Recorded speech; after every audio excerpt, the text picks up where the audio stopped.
Hey guys, tonight we're heading to the heart of the American logistics network, to a place that never truly sleeps, even when the rest of the country is curled up under a duvet. We're going to stand on the tarmac of the Louisville Muhammad Ali International Airport, specifically the sprawling concrete kingdom known as UPS Worldport. It's the evening of November 4th, 2025. The air is crisp, the sky's turning that bruised purple colour of early winter twilight, and sitting at the gate is a massive three-engine beast of a plane that is about to make headlines for all the wrong reasons. But don't worry, we aren't boarding a passenger flight. You don't have to fight for overhead bin space tonight. We're riding along with the cargo, boxes of overnight documents, car parts, maybe that espresso machine you impulsively bought at 2 a.m. And here is a quick reality check before we start. If you think your luggage is handled gently, well, your suitcase probably wouldn't survive this narrative, and neither will those fragile stickers you meticulously applied. So, before you get comfortable, take a moment to like the video and subscribe, but only if you genuinely enjoy what I do here. Go ahead and drop your location and local time in the comments. I love seeing where you guys are drifting off from. Now, dim the lights, maybe turn on a fan for that soft background hum, and let's ease into tonight's journey together. The first thing you notice at Worldport isn't the sight of the planes, it's the sound. It is a low-frequency vibration that seems to come from the ground itself, a constant rhythmic thrumming that lives in the soles of your shoes. This is the heartbeat of global commerce, a mechanical pulse generated by the synchronous movement of thousands of high-bypass turbofan engines and millions of steel rollers. Louisville, Kentucky, might seem like an unassuming place for the center of the industrial world, but geographically, it is the perfect bullseye. You can fly a plane from here to almost anywhere in the continental United States in under 4 hours. That creates a unique kind of energy at the airport, specifically on the south side of the field, where UPS has built its fortress. It is Tuesday, November 4th, 2025. The sun is dipping below the horizon, casting long, stretching shadows across the acres of concrete. In the distance, the skyline of Louisville is beginning to twinkle on, but here on the ramp, the artificial lights are taking over. Giant sodium vapor and LED floodlights hum to life, bathing the silver and white fuselages of the cargo fleet in a sterile surgical glow. This facility, Worldport, is staggering in its scale. To call it a warehouse is like calling the Grand Canyon a ditch. It is an architectural leviathan, a sorting facility that spans over 5.2 million square feet.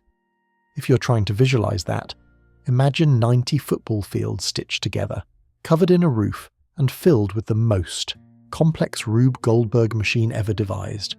Inside the core, the central sorting building, it is a chaotic ballet of cardboard. The air smells of dust, ozone from electric motors, and the faint sweet adhesive of packing tape. The noise is a deafening roar of belts, diverters, and scanners, all working in a frenzy to process up to 2 million packages a day. During the peak holiday season, which is creeping up on the calendar, that number can double. There is a fascinating, almost biological rhythm to this place. During the day, Worldport is relatively quiet, a sleeping giant waiting for its meal. But as the sun sets, the feeders arrive. Dozens, then scores, then hundreds of aircraft descend from the darkening sky, lining up on the approach path like pearls on a string. They taxi in, bellies full of cargo from Tokyo, Cologne, Anchorage, and Miami. They dock, they purge their contents into the sorting system, and then, within hours, they're reloaded and shot back out into the night to deliver the world's breakfast. It is a logistical miracle, but it is also a fragile one. The efficiency of this place relies on precision. Every package is tracked. Every second is accounted for. The conveyor belts inside this facility are legendary. If you laid them out end to end, the conveyor belts inside this facility would stretch from Louisville all the way to Cincinnati, about 155 miles of rubber and rollers weaving through a three-dimensional maze of steel. Historically, this patch of land wasn't always a global nexus. It started as a humble airstrip built by the Army Corps of Engineers in 1941, originally known as Standiford Field. It was a swampy, flood-prone piece of land chosen specifically because it didn't flood quite as badly as the other options near the Ohio River. For decades, it was just a regional airport, a place for propeller planes to hop to Chicago or Atlanta. It wasn't until the early 1980s that UPS looked at a map, saw that Louisville was within a 2-hour flight of 75% of the US population, and decided to set up shop. Now, in 2025, the airport bears the name of the city's most famous son, Muhammad Ali, but the locals still often call it by its old three-letter code, SDF. And tonight, SDF is tense. You see, November 2025 has been a strange month for America. The federal government is currently in the second week of a partial shutdown. If you follow the news, you know the drill. National parks are closed, passport applications are gathering dust, and federal employees are working without paychecks. That includes the air traffic controllers up in the tower overlooking the runway. It includes the TSA agents at the passenger terminals, and crucially for our story, it includes the safety inspectors from the FAA. The atmosphere on the ramp is thick with a specific kind of fatigue. The shutdown adds a layer of friction to everything. Clearances take a little longer, tempers are a little shorter. There is a sense of grinding gears in the great machine of the state, even if private industry, like UPS, is trying to run business as usual. Amidst this backdrop of bureaucratic paralysis and industrial frenzy, we find our protagonist. Parked at a remote gate, away from the main swarm of smaller 757s and 767s, sits N259 up. She's a McDonnell Douglas MD-11F, and she is beautiful. In the aviation world, the MD-11 is something of a celebrity, though perhaps a fading one. She's a trijet, a three-engine aircraft. She has one massive General Electric CF6 engine under each wing, and a third one mounted proudly, almost defiantly, through the base of her vertical tail fin. That third engine gives the MD-11 a distinctive silhouette, a throwback to the golden age of jet travel when more engines meant more safety. But by 2025, the trijet is an endangered species. Most passenger airlines retired them years ago, favouring the more fuel-efficient twin-engine jets like the Boeing 757 or the Airbus A350. The MD-11 was too thirsty, too expensive to maintain, and frankly, too difficult to fly for the average airline accountant's taste. But for cargo haulers, she is still a queen. She can carry nearly 200,000 pounds of freight. She has a main deck cargo door that opens wide enough to swallow a car, a boat, or a pallet of gold bullion. N259 Up has been flying for over 3 decades. She rolled off the assembly line in Long Beach, California, back when McDonnell Douglas was still its own company, before it was absorbed by the Boeing giant. She has flown millions of miles, carried billions of dollars in goods, and cycled through thousands of takeoffs and landings. She's a workhorse, covered in the white and gold livery of UPS, her nose resting high in the air, waiting for the loaders to finish their job. Logistics experts still argue whether the sheer gravitational pull of a superhub like Worldport is actually the most efficient way to move atoms around the globe, or if a decentralized point-to-point model would be safer. It's the old eggs in one basket debate. If Worldport sneezes, the global supply chain catches a cold. And tonight, Worldport is about to do more than sneeze. The loading crew is swarming around N259 Up like ants around a sugar cube. The high loaders, massive scissor lift vehicles, are rising up to the cargo door, shoving immense aluminum containers into the dark cavern of the fuselage. These containers, called ULDs, unit load devices, are shaped to fit perfectly against the curved walls of the aircraft. The ground crew is moving fast, it's chilly, the wind is picking up from the north, and everyone wants to get this bird in the air so they can go back inside the heated break room. There is the beep, beep, beep of reversing tugs, the shout of supervisors over walkie-talkies, and the constant underlying roar of the airport. But look closer at the aircraft. Specifically, look at the left wing. Look at the number 1 engine. To the naked eye, it looks solid. It looks like a marvel of engineering, a multi-million-dollar pod of titanium and composite materials capable of generating 60,000 pounds of thrust. It is bolted to the wing by a structure called a pylon.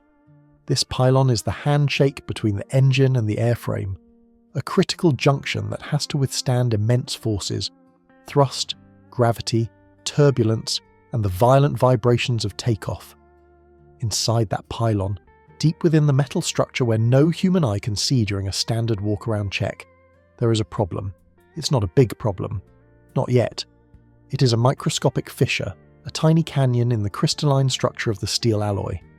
It has been growing there for years, feeding on the stress of every landing, every patch of turbulence, every heavyweight takeoff. It is a silent killer, hiding in the dark. The flight tonight is UPS Flight 2976. The destination is Honolulu, Hawaii, Daniel K. Inouye International Airport.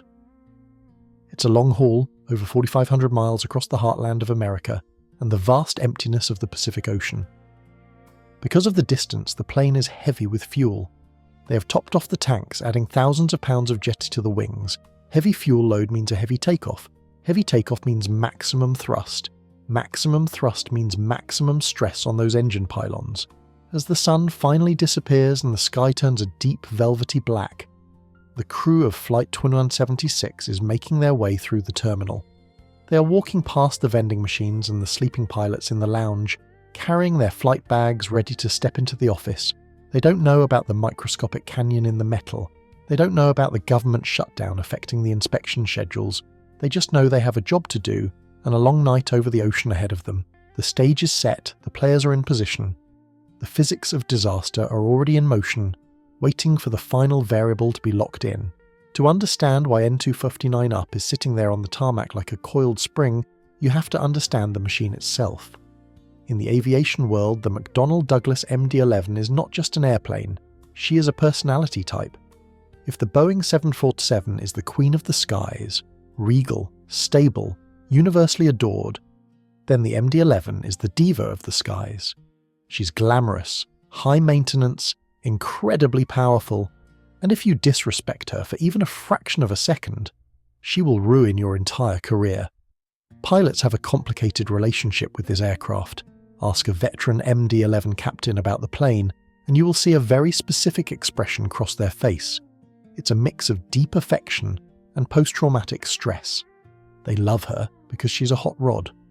With those 3 General Electric CF6 engines roaring, she has a thrust-to-weight ratio that can pin you to the back of your sheepskin seat. When she climbs, she doesn't just ascend, she rockets. She can outclimb almost anything else in the heavy cargo fleet, tearing through the lower atmosphere like she's late for a date with the International Space Station. But that performance comes at a price. The MD-11 was designed in the late 1980s as the successor to the DC-10, which was the original wide-body trijet.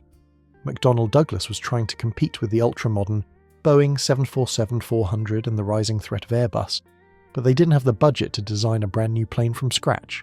So they took the DC-10, stretched the fuselage, added winglets, those cool little fins at the tips of the wings, and completely overhauled the cockpit.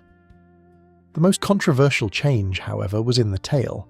To squeeze out more range and fuel efficiency, the engineers decided to shrink the horizontal stabilizer, the little wings at the back of the plane that keep it level. A smaller tail means less aerodynamic drag, which saves gas, but it also means less stability. It's basic physics. Trying to balance a long pole on your finger is harder if the counterweight is tiny. To compensate for this, McDonnell Douglas installed a complex computer system called the Longitudinal Stability Augmentation System, or LSAS for short. Basically, the computer flies the tail because the human pilot would have a hard time keeping it smooth. It's like driving a sports car that is constantly trying to drift, and the traction control is the only thing keeping you out of the guardrail. This makes the MD-11 incredibly responsive, but also twitchy. She doesn't like to fly slow, and she absolutely hates to land. Landing an MD-11 is widely considered one of the dark arts of aviation. The approach speed is terrifyingly fast, often around 160 knots. That's 184 mph, which is significantly faster than a 747.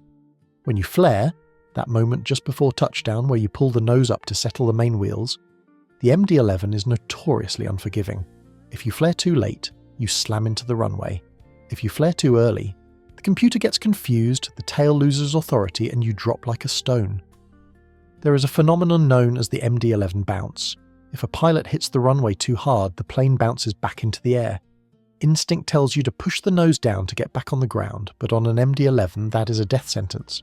Pushing the nose down causes the nose gear to slam into the concrete, which can flip the plane or snap the fuselage.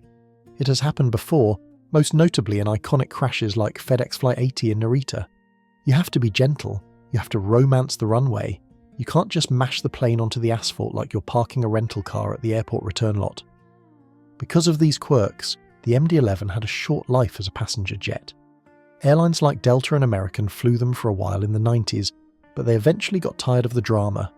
The fuel savings weren't quite what was promised. Engineers still argue whether McDonnell Douglas fudged the original range data, or if the engines just underperformed, and the maintenance costs were high. Passengers didn't love it either. The plane was loud, and if you were sitting in the very back, directly under that number 2 engine in the tail, the vibration was enough to mix a martini in your stomach. But while the passengers checked out, the box haulers checked in. FedEx and UPS looked at the MD-11 and saw a gold mine. Boxes don't complain about hard landings. Boxes don't care if the climb angle is steep enough to make your ears pop. And most importantly, the MD-11 is a freighter beast. It can carry 200,000 pounds of cargo across oceans without breaking a sweat. It is the perfect tool for the just-in-time global economy, where a pallet of iPhones needs to get from Shenzhen to Memphis in under 15 hours. So, the MD-11 found her second calling. She became the queen of cargo, the nocturnal hunter of the skies. But even in her second life, she demanded respect. The cockpit of the MD-11 was revolutionary for its time. It was one of the first glass cockpits, replacing the hundreds of analog steam gauges of the DC-10 with 6 bright CRT screens. This allowed the airlines to eliminate the position of the flight engineer. In the old days, you needed 3 people to fly a wide-body jet: a captain, a first officer, and a flight engineer who sat sideways at a massive panel of switches, managing the fuel, hydraulics, and pressurization. The MD-11 automated the engineer's job. Now it was just 2 pilots and a whole lot of software. This was great for the airline's payroll department, but it increased the workload on the pilots when things went wrong. When an MD-11 system fails, it cascades. The screens flash, the bitching Betty voice alert starts yelling, and the 2 humans up front have to interpret a lot of data very quickly. Despite her temperamental nature, there is a cult following for this plane. Pilots who master the MD-11 wear it like a badge of honour. They are the MD-11 riders, the cowboys of the heavy jet world. They look at pilots flying the automated fly-by-wire Airbus planes with a bit of sneering condescension. "Oh, your plane won't let you stall? That's cute," they seem to say. "My plane will let me stall, spin, and do a backflip if I ask it to. I have to actually fly it." An N249 up, the specific airframe sitting on the ramp tonight, is a prime example of the breed.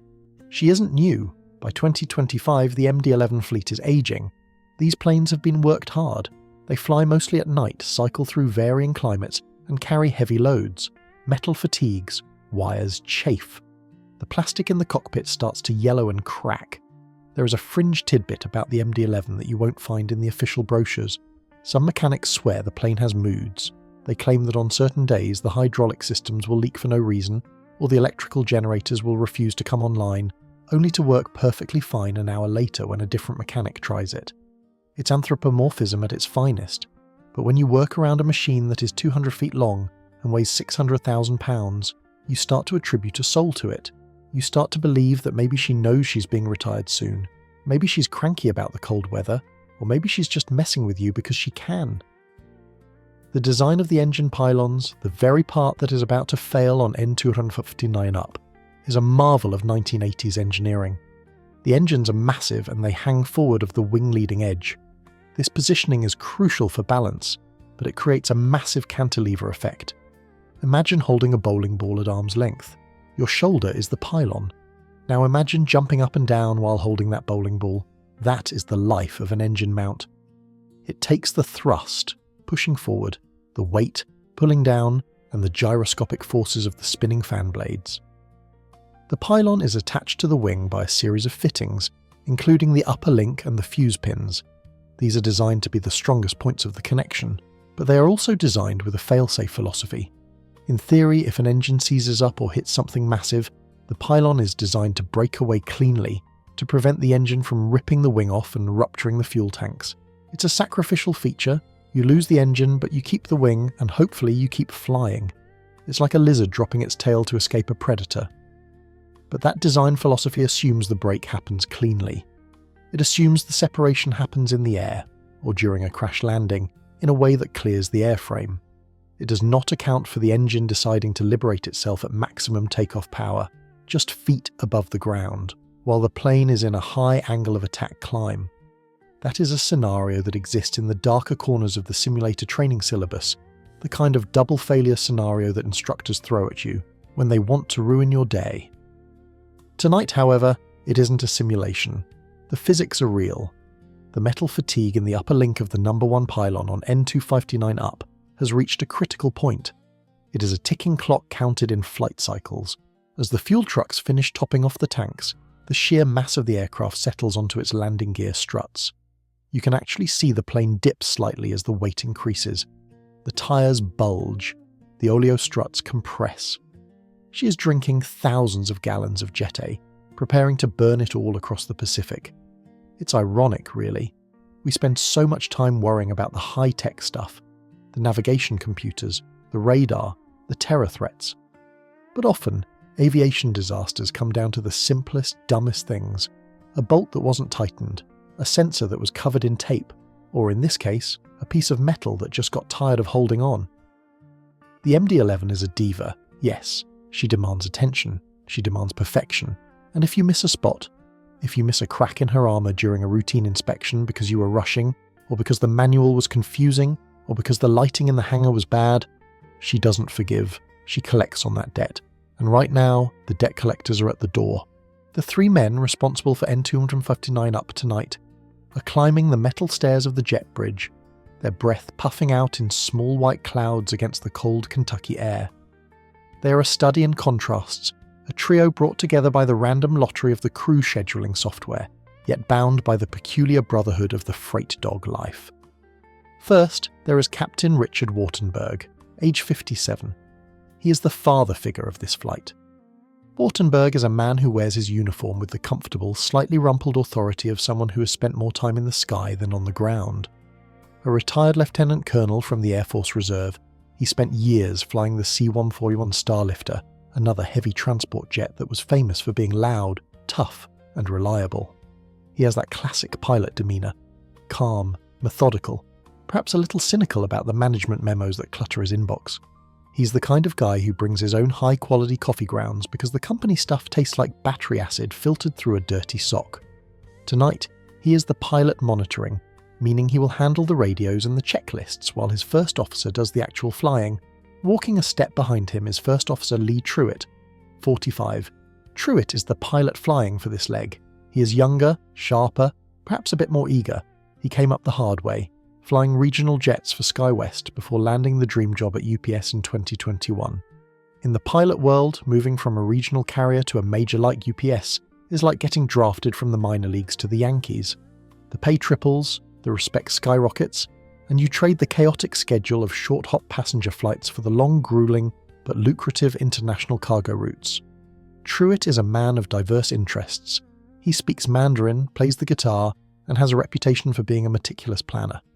He's likely already thinking about the 24-hour layover in Honolulu, maybe planning a hike or a swim to shake off the jet lag. Finally, bringing up the rear is Captain Dana Diamond, 62. He is the International Relief Officer, or IRO. On a flight this long, scheduled for nearly 9 hours against the headwinds, federal regulations require a third pilot so they can rotate brakes. Diamond is the elder statesman of the group. With over 15,000 flight hours, he has seen it all. He's a former fire chief from Texas, a man who runs toward danger, as his friends would later say. He's there to be the extra brain, the voice of reason, and, crucially, the guy who will take over the controls when Wartenberg or Truitt needs to nap in the bunk. The cockpit of an MD-11 is a unique environment. It is spacious compared to a 737, but still feels intimate. It smells of ozone, old sheepskin seat covers, and the faint metallic tang of avionics cooling fans. As the 3 men settle in, there is a familiar choreography. Jackets come off and are hung in the narrow closet. Flight bags are stowed. Headsets are plugged in. Wartenberg takes the left seat. Truitt takes the right. Diamond takes the observer seat behind the centre pedestal, a spot that offers a bird's-eye view of the instruments, but very little legroom.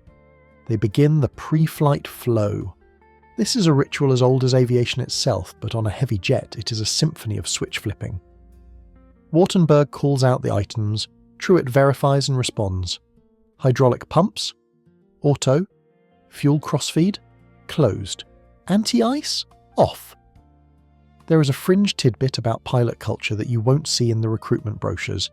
It's called the sterile cockpit rule, which mandates that below 10,000 feet, conversation must be strictly limited to flight operations.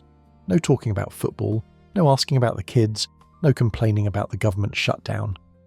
But before the engines start, the cockpit is a confessional. They talk about the union contract negotiations. They talk about the weird vibration in the number 2 engine on the inbound leg.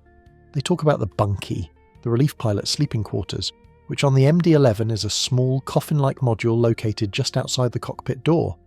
It's claustrophobic, noisy, and absolutely essential for survival on these long ocean crossings. Tonight, the conversation is likely touched by the shutdown. The ATC controllers are overworked. The clearance delivery frequency is congested. Wartenberg might be making a dry joke about how they'll be lucky to get a takeoff slot before sunrise. Trijet might be checking the performance data on his iPad, calculating the V speeds, the critical velocities for takeoff. V1, the speed of no return. Once you hit this, you are flying even if the plane is on fire. VR, the rotation speed, the moment you pull back on the stick and the nose lifts off. V2, the safety climb speed, the speed you need to maintain if an engine fails. Scholars and aviation psychologists still debate the effects of the seniority system in the cockpit. In the old days, the captain was God. If he made a mistake, the first officer often stayed silent out of respect or fear. This led to horrific crashes where perfectly flyable planes were driven into the ground because the junior pilot didn't speak up. Today, the industry uses CRM, crew resource management. The philosophy is that the first officer is obligated to challenge the captain if they see something wrong. It's a flattened hierarchy, but human nature is hard to rewire. Wartenberg is 57, Trijet is 45. There is a natural deference there. Wartenberg is the one who signs the logbook. He is the one with the final authority. But tonight, CRM is working. The mood is professional. They are a team. They're checking the weight and balance data. N259 up is heavy, nearly 600,000 pounds. That is almost 300 tons of metal and fuel. To get that much mass into the air requires physics to be pushed to its absolute limit. As they run the before start checklist, Captain Diamond might be leaning forward, double-checking the fuel numbers. He's the relief pilot, so his job right now is to be the second pair of eyes for everything. He's the safety net. He's the guy who notices if a switch is in the wrong position. Outside, the ground crew disconnects the external power. The lights in the cockpit flicker for a microsecond as the electrical load transfers to the ship's batteries and the auxiliary power unit, a small jet engine in the tail that provides electricity on the ground. The hum of the cockpit changes pitch. The air conditioning packs kick in with a whoosh. They are sealed in now. The heavy armoured cockpit door is closed and locked. The world outside, the cold wind, the warehouse, the shutdown politics is gone. All that exists is the illuminated world of the instrument panel. The 6 CRT screens glow with amber and green digits. The Flight Management System, FMS, is programmed with the route SDF to reach NL. A blue line stretches across the navigation display, a digital thread connecting Kentucky to Hawaii. Wartenberg looks at Trijet. Ready to push? Trijet nods. Ready. Wartenberg keys the mic. Ground, UPS 2976, ready for push and start, facing south. In the belly of the plane, the cargo's locked down. The fuel is settling in the tanks, and on the left wing, that microscopic crack in the pylon is waiting. It has held on for thousands of hours. It has survived typhoons in Asia and hard landings in Alaska. But tonight it is done. It is tired, and it is about to introduce Captain Wartenberg, First Officer Trijet, and Captain Diamond to a scenario that no simulator session could ever truly replicate. The pushback tug disengages, and for a moment N259 up sits in the dark, a silent island of aluminum. Then the start sequence begins. On the overhead panel, the start valve for engine number 3, the one high up in the tail, is pulled. Low-pressure air rushes in, spinning the high-pressure compressor. A faint whine begins to build, a rising crescendo that vibrates through the floorboards. At 15% N2 rotation, fuel is introduced. There is a dull whump as the igniters fire, and the exhaust gas temperature gauge blooms into life. One by one, the engines wake up. 3, then 1, then 2. The sound of 3 General Electric CF680C2 engines at idle is not a roar. It is a harmonic moan. It is a sound known as the killer bee buzz, a distinct frequency that rattles the teeth of anyone standing too close on the ramp. With the after start checklist complete, First Officer Truett releases the parking brake. The plane doesn't move immediately. It takes a surprising amount of thrust just to get 600,000 pounds of mass rolling from a dead stop. Truett nudges the throttles forward and the beast lurches. They are heavy tonight. You can feel the inertia in the way the nose gear steering responds, sluggish, deliberate. It's like driving a fully loaded dump truck on ice. You have to think 3 seconds ahead of every turn. The taxi from the UPS ramp to runway 17R is a journey in itself. Louisville Muhammad Ali International Airport is a complex organism at night. The taxiway lights are a sea of blue LEDs, guiding them through the labyrinth. They pass rows of other MD-11s, 747s and 767s, all lined up like soldiers. The radio is a constant chatter of UPS heavy call signs, a rhythmic exchange of instructions and readbacks. As they taxi, Wartenberg and Truett run the before takeoff checklist. This ritual, the reading of the Holy Scroll, is something we take for granted today. But here is a historical fact for you. The concept of a pilot checklist was actually born out of a crash. In 1935, the prototype of the B-17 Flying Fortress crashed during a demonstration flight because the pilot forgot to unlock the flight controls. The plane was deemed too complex for one man to fly. Instead of simplifying the plane, Boeing created the checklist. It was a revolutionary idea. Don't rely on memory, rely on the list. 90 years later, that same philosophy is the only thing keeping N259 up safe. Flaps, set 28 degrees. Stabilizer trim, set. Flight controls, checked. There is a quirky fringe tidbit about taxiing an MD-11 that seasoned pilots often whisper about. They say the nose gear is so far behind the cockpit, almost 20 feet behind where the pilots are sitting, that you have to taxi over the grass. If you turn when the cockpit is over the centre line, the wheels will cut the corner and you'll end up in the mud. You have to drive the cockpit way out past the turn, hanging over the edge of the pavement before you spin the tiller. It feels wrong, like you're about to drive off a cliff, but it's the only way to keep the wheels on the concrete. Truett does this perfectly, swinging the nose wide, letting the main gear pivot gracefully behind them. They reach the holding point for runway 17R.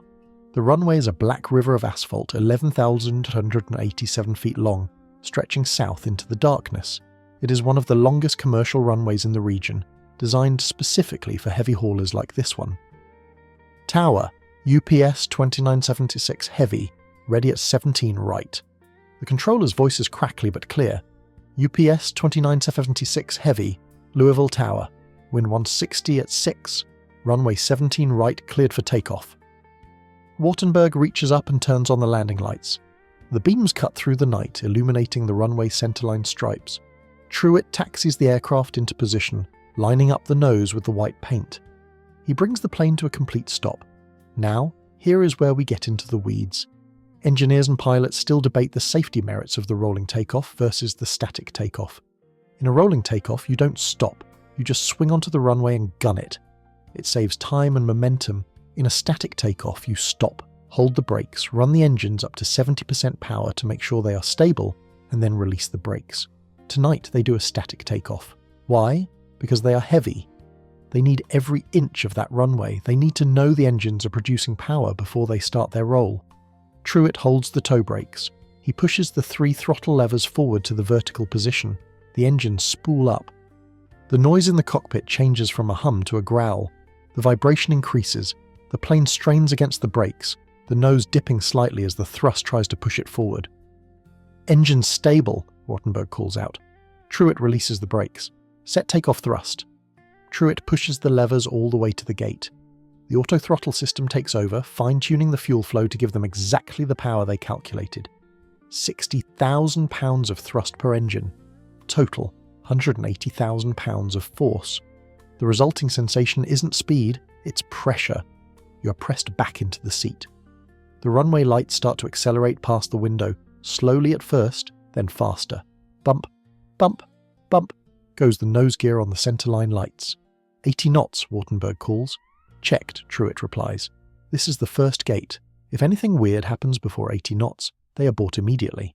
The speed tape on the screen winds up. 100 knots, 120 knots. The runway is blurring now. The vibration is intense, a chaotic shaking of plastic and metal as the tyres scream against the pavement. V1. The point of no return. They're going flying now no matter what. If an engine explodes, if a tyre blows, they have to take the problem into the air. There isn't enough runway left to stop 600,000 pounds. Rotate. Truett pulls back on the yoke. He doesn't yank it. He eases it back. The nose of the MD-11 rises. The cockpit lifts into the sky, leaving the runway behind.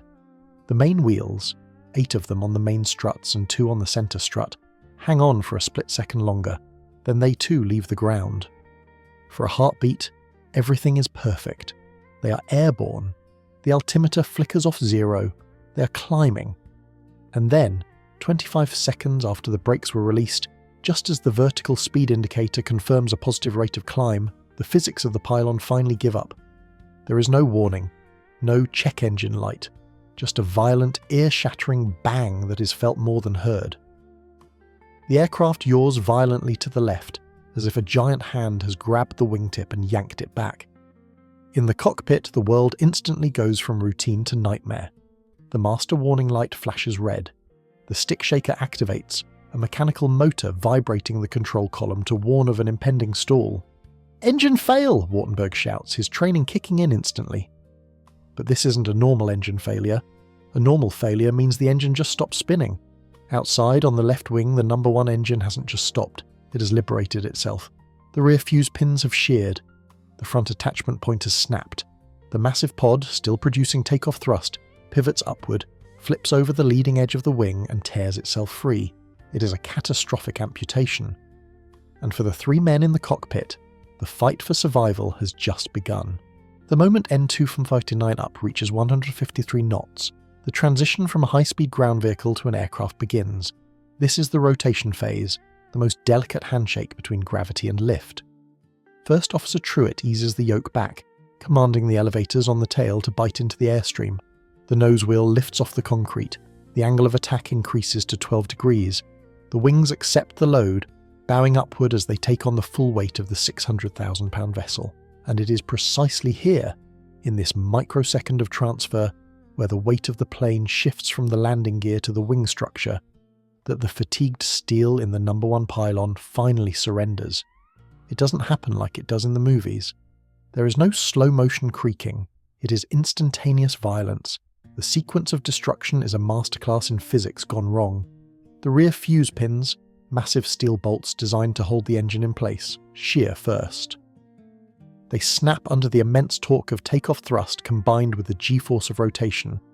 With the rear anchor gone, the engine is no longer a fixed part of the wing. It is a 10,000-pound rocket that is still producing maximum power. Driven by its own thrust, the engine pivots upward on its remaining forward attachment point. The nose of the engine cowl pitches up, smashing into the leading edge of the wing. The aluminum skin of the wing crumples like tinfoil. Then, the forward attachment point snaps.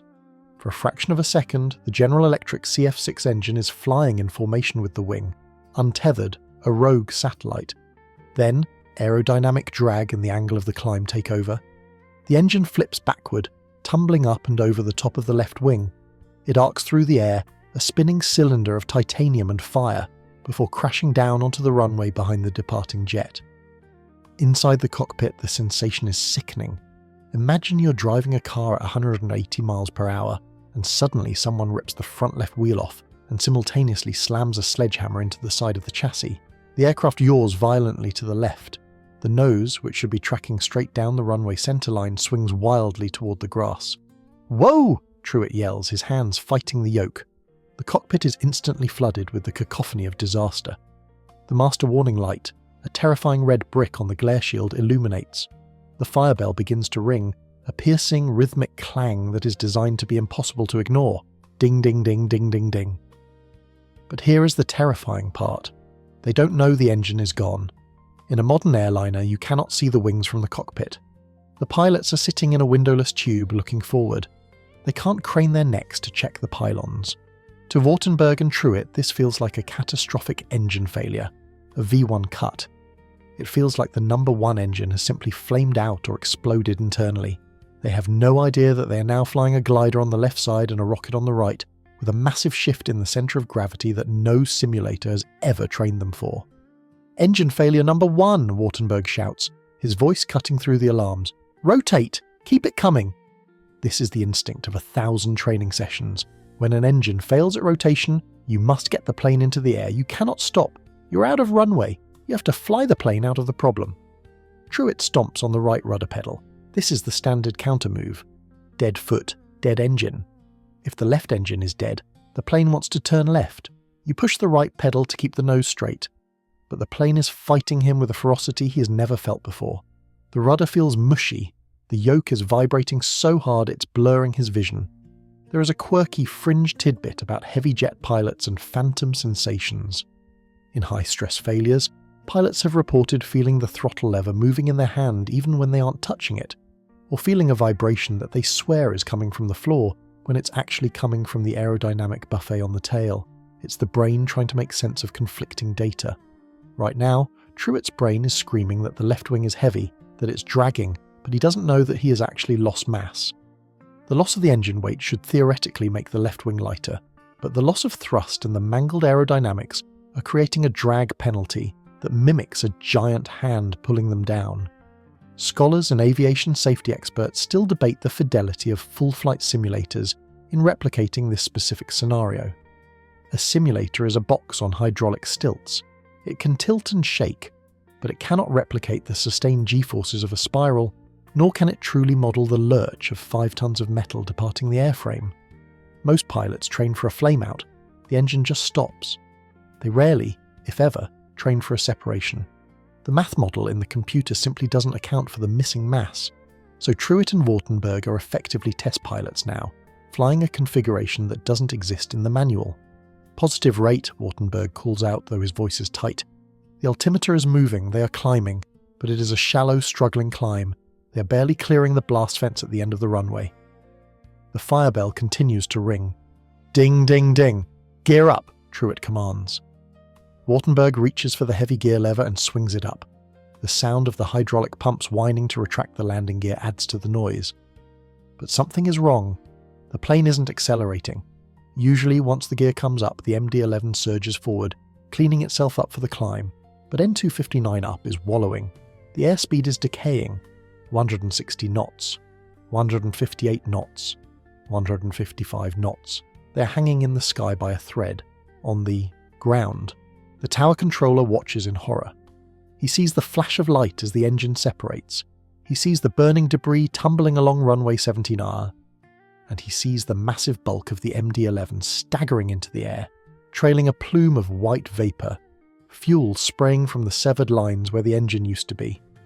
UPS 2976, heavy smoke from the left engine, the controller transmits, his voice rising an octave. "Appear you have lost something off the left wing." But in the cockpit, that transmission is just background noise. Wartenberg and Trijet are wrestling with a ghost. The stick shaker activates again. The tactile warning that the wings are about to stall. The plane is banking left, rolling toward the dead side, defying Trijet's full right rudder and full right aileron. The critical failure wasn't just the bolt snapping, it was the cascade. The engine didn't just fall off, it took the hydraulic lines with it, it took the electrical generator, and most critically it damaged the leading edge of the wing, disrupting the airflow over the slats. They are 200 feet in the air, they are heavy, they are on fire, and they are losing the war against gravity. The laws of aerodynamics are usually forgiving. You can lose an engine and the plane will fly. You can lose a hydraulic system and the plane will fly. You can even lose a chunk of the rudder, and a skilled pilot can bring it home. But there is one law that cannot be broken, one equation that, if unbalanced, leads to a result of zero: asymmetry.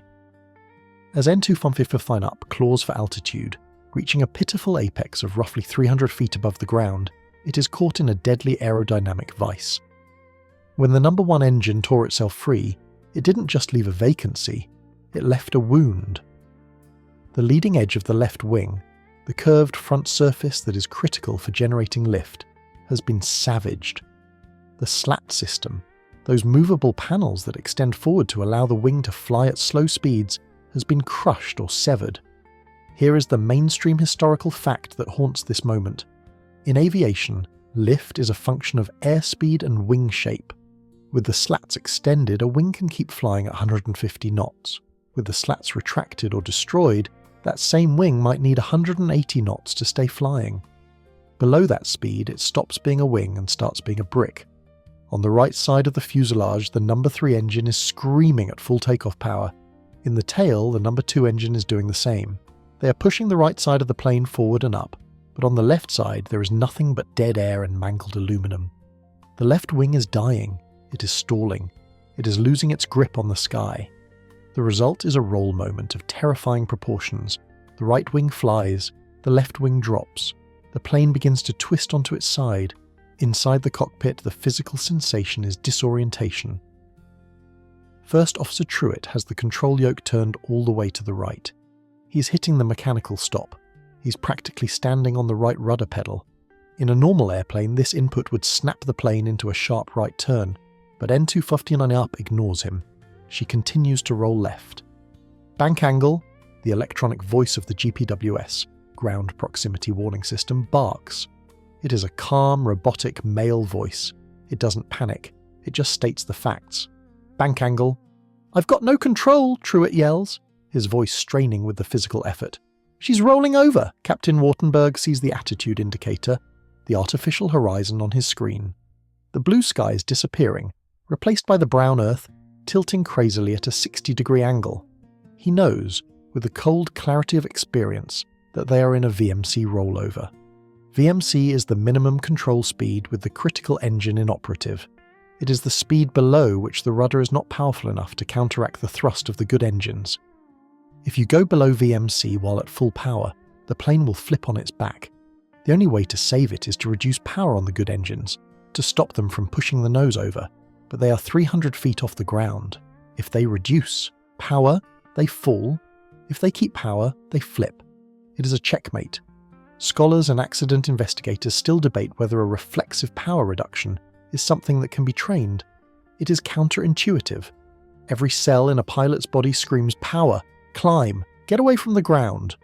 To ask a human being to pull the throttles back when they are falling out of the sky requires an override of the survival instinct that is almost impossible to achieve in seconds. The cockpit chaos is amplified by the stick shaker. This is a motor attached to the control column that vibrates violently when the computer detects a stall. It sounds like a jackhammer. Clack, clack, clack, clack. Then comes the stick pusher. The MD-11 has a system that will automatically shove the nose down if it thinks the stall is deep enough. The computer decides that the angle of attack is too high, so it fires a hydraulic ram to push the yoke forward. Trijet is pulling back to stay away from the ground. The plane is pushing forward to save itself from a stall. It is a wrestling match between man and machine, fought in a burning cockpit falling at 3,000 feet per minute. Pull up, whoop whoop, pull up. The radio altimeter is unwinding fast. 200 feet, 150 feet, 100 feet. Through the left side window, the view is apocalyptic.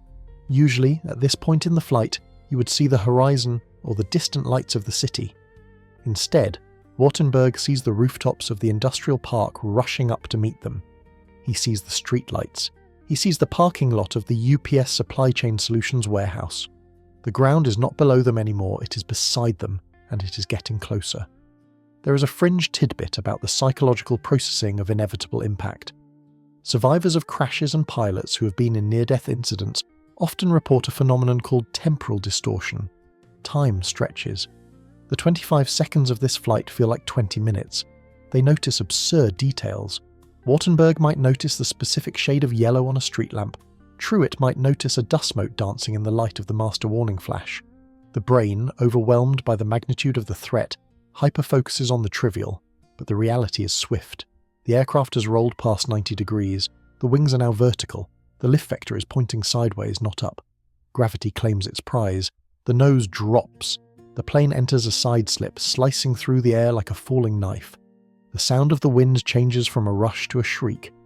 Captain Diamond, sitting in the jump seat, has no controls. He can only watch. He sees the parameters on the screens turn red. He sees the airspeed drop below 130 knots. He braces his hands against the back of the pilot's seats, a futile gesture against the physics of a 300-ton impact. Power back! Power back! Wartenberg might be screaming in those final milliseconds, trying to kill the thrust on the right side to stop the roll. He reaches for the throttle levers, yanking them to idle. The roll rate slows, but it is too late. The altitude is gone. The left wingtip, now the lowest point of the aircraft, clips a high-tension power line tower at the edge of the airport property. There is a flash of blue-white electrical arcing, brighter than lightning. The wing slices through the steel lattice of the tower as if it were made of balsa wood. The collision with the tower imparts a final, violent yaw. The plane pivots around the impact point. The nose slams down. They have travelled less than a mile from the end of the runway. The entire flight has lasted less than half a minute. The conversation in the cockpit, the call-outs, the warnings, the desperate instructions, ends abruptly. The CVR, cockpit voice recorder, will later reveal that the final sound was not a scream, but the electronic synthetic voice of the aircraft computer, obsessively trying to save them until the very end. Sync rate, pull. The recording cuts off. The flight of the Pylon is over. The flight of N259 up is over. What follows is no longer aerodynamics, it is ballistics. The massive object, no longer an aircraft but a projectile, hurtles toward the cluster of buildings at the intersection of Grade Lane and Minor Lane. Inside the Grade A auto parts shop, just south of the crash site, the ground begins to tremble. Not the rhythmic thrum of the airport, but a building shake, a precursor to the shockwave. The workers there, finishing up their late shift, look up. They hear a sound that is not an engine, but a tearing. A sound of metal screaming, and then the roof comes down. The clock on the wall of the Grade A auto parts office reads 5:13 p.m. It is a standard industrial wall clock, the kind with a black plastic rim and a faint hum that you only notice when the room is dead silent. But the room is not silent. There is the low murmur of a television playing the evening news in the waiting area, the clacking of a keyboard as the shop manager finalises the day's inventory, and the distant rhythmic clank hiss of a hydraulic car crusher working in the yard out back. Grade A Auto Parts sits in the shadow of the airport. It is part of that sprawling, gritty ecosystem that always clings to the perimeter of major runways, warehouses, logistics centres, scrapyards, and cheap parking lots. The people who work here are accustomed to the noise. They don't look up when a 747 roars overhead. It's just white noise, a part of the landscape like the wind or the traffic on I-65. But the sound that tears through the air at 5:13 p.m. and 40 seconds is different. It isn't the smooth, Doppler shifting whoosh of a jet passing by. It is a jagged, tearing scream. It sounds like the sky is being ripped open. It is the sound of engines at maximum power fighting a losing battle against aerodynamics, overlaid with the terrifying mechanical shriek of an airframe being twisted beyond its structural limits. Inside the shop, a grandfather is standing at the counter. He's there to pick up a used alternator for a 2018 Ford F-150. Holding his hand is his 3-year-old granddaughter. She's wearing a pink puffer jacket and holding a small plastic dinosaur. She looks up at the ceiling, her eyes wide, not with fear, but with curiosity. She feels the vibration in her light-up sneakers. The coffee in the styrofoam cup on the counter begins to ripple, creating concentric circles like the water in Jurassic Park. Then, the world turns white. When N259 up impacts the ground, it does not do so gracefully. It doesn't slide, it captures the earth. The left wing, already severed at the tip from the power line tower, strikes the roof of the UPS Supply Chain Solutions warehouse first. This building is a massive structure of corrugated steel and concrete, filled with pallets of high-value electronics and medical supplies. The wing acts like a scythe. Travelling at over 150 miles per hour, the leading edge slices through the steel roof trusses as if they were made of spaghetti. The friction is so intense that the metal liquefies instantly at the contact points, but the real kinetic energy is in the fuselage. The main body of the aircraft, still carrying the momentum of 600,000 pounds, crashes through the warehouse wall and ploughs into the open yard of Grade A auto parts. Here is the physics of the nightmare. N259 up is carrying approximately 140,000 pounds of Jet A fuel. This is kerosene-based, highly refined and incredibly energy-dense. When the fuselage impacts the ground, the structural integrity of the fuel tanks in the wings and the centre, fuselage fails instantly. The tanks rupture. The fuel atomizes. It turns into a massive cloud of microscopic droplets, mixing with the air to create a perfect fuel-to-oxygen ratio.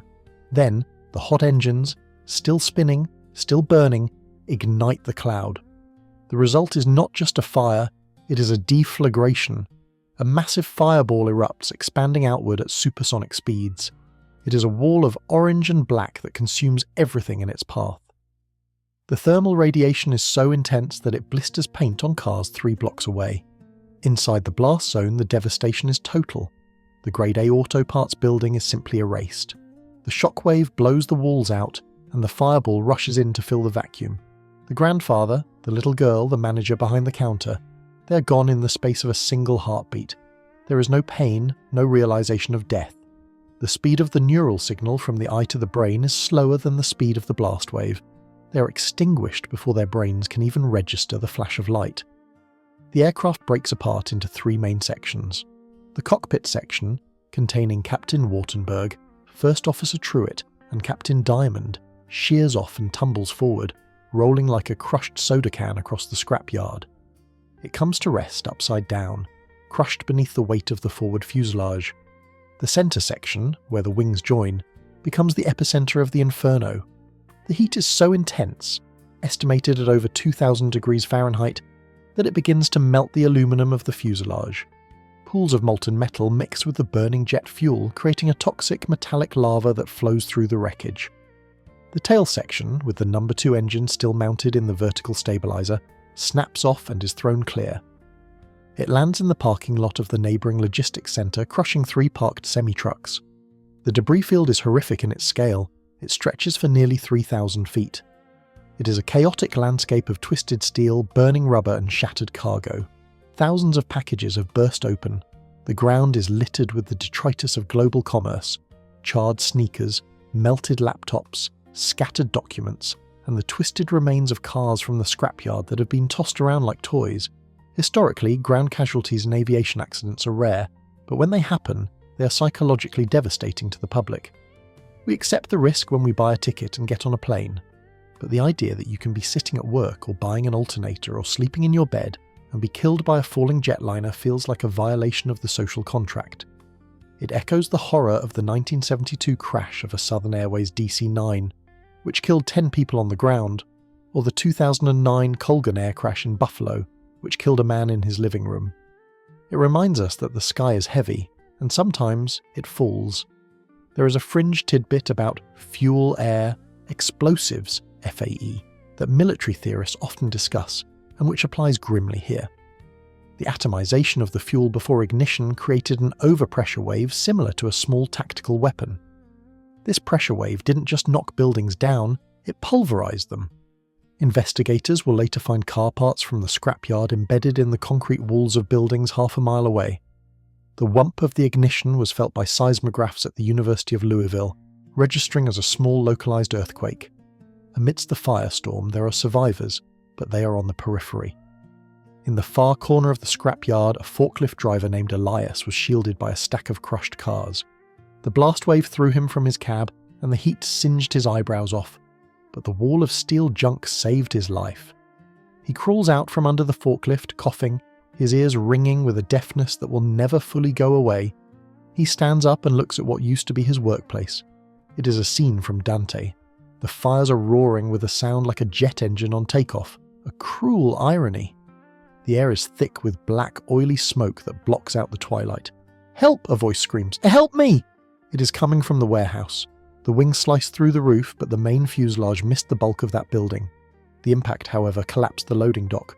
Workers are trapped under the rubble. The sprinkler system is activated, but it is useless against a jet fuel fire.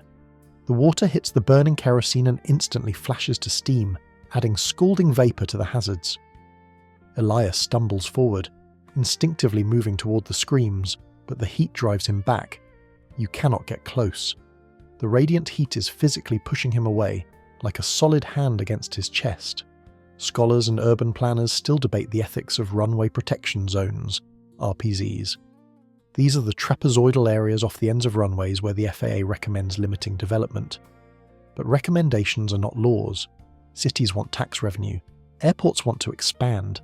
So we build warehouses, scrapyards, and even strip malls right in the drop zone. We play the odds. We bet that the engines won't fail, that the pilots will be perfect, that the metal won't fatigue. Usually we win that bet. Tonight the House collected. The first sirens begin to wail in the distance. They are mournful, rising and falling in the cold November air. The Louisville Fire Department, the airport crash tenders, ARFF, and the local EMS are mobilizing, but they are minutes away. For now, the site is a lonely hellscape. In the wreckage of the cockpit, there is silence. The shouting is over. The alarms are dead. The battery bus has been destroyed, so the lights are out. There is only the flickering orange glow from the fires outside casting dancing shadows on the shattered instrument panel. The main landing gear assembly, ripped from the wing, sits smoking in the middle of Grade A auto. Parts. It looks alien, a massive cluster of hydraulics and rubber wheels that has no business sitting on a pile of crushed sedans. One of the tyres, heated by the fire, explodes with a sound like a cannon shot, sending a rim fragment spinning into the night. The smell is distinct. It is the smell of catastrophe. It is a mix of unburnt kerosene, which smells like paraffin, burning plastic, charred meat, and the acrid metallic taste of ozone. It is a smell that will linger in the nostrils of the first responders for decades. As the flames consume the wreckage of N259 up, the snow begins to fall. A light dusting of November flurries, white and pristine, drifting down into the black smoke. It melts before it hits the ground, turning into grey tears on the hot metal. The 25-second nightmare is over. The 25-year aftermath has just begun. The first indication that the world has ended for UPS Flight 2976 is not a siren, but a telephone. In the watchroom of the airport fire station, officially known as ARFF Station 1, there is a specific hardline phone. It is red, an analog relic in a digital world, and it connects directly to the control tower. When that phone rings, nobody asks hello. They simply hit the klaxon button that dumps the adrenaline of every man and woman in the building into their bloodstream. At 5:14 p.m, the red phone screams. The voice on the other end is the tower controller, but the professional cadence is gone. The voice is tight, high-pitched, breathless. Alert 3, Alert 3, heavy jet down off the departure end of 17 right. Fire visible, south of the field. Grade lane, I repeat, grade lane. Alert 3 is the code for an aircraft crash, accident. It is the code you train for, the code you dream about in your nightmares, and the code you pray you never actually hear. Within seconds, the massive bay doors of Station 1 are rolling up. The engines of the Oshkosh Striker 66 crash tenders roar to life. These are not your standard city fire trucks. They are monsters. They are lime green behemoths that hold 3,000 gallons of water, 400 gallons of foam, and 500 pounds of dry chemical powder. They are designed to do one thing: punch a hole through a wall of burning jet fuel so that people can escape. As the convoy screams out onto the tarmac, the firefighters in the cabs can already see the target. They don't need coordinates. A column of oily black smoke is punching through the low cloud deck, illuminated from below by a pulsating orange glow that looks like the mouth of a volcano. Captain Miller, riding in the lead Striker, grabs the radio handset. Striker 1 to command. We have a visual, heavy smoke showing. It looks like it's in the industrial park. This is the first complication. ARFF crews are kings of the runway. They know every inch of the tarmac, but this crash is off airport. It is in the tangled web of fences, scrapyards, and warehouses of the private sector. Jurisdiction instantly becomes a mess. The Louisville Division of Fire, the city department, is rolling from the street side. ARFF is rolling from the runway side. They are about to meet in the middle of hell. As the Strikers smash through the perimeter chain-link fence, the trucks are designed to do this without slowing down. The sensory experience shifts.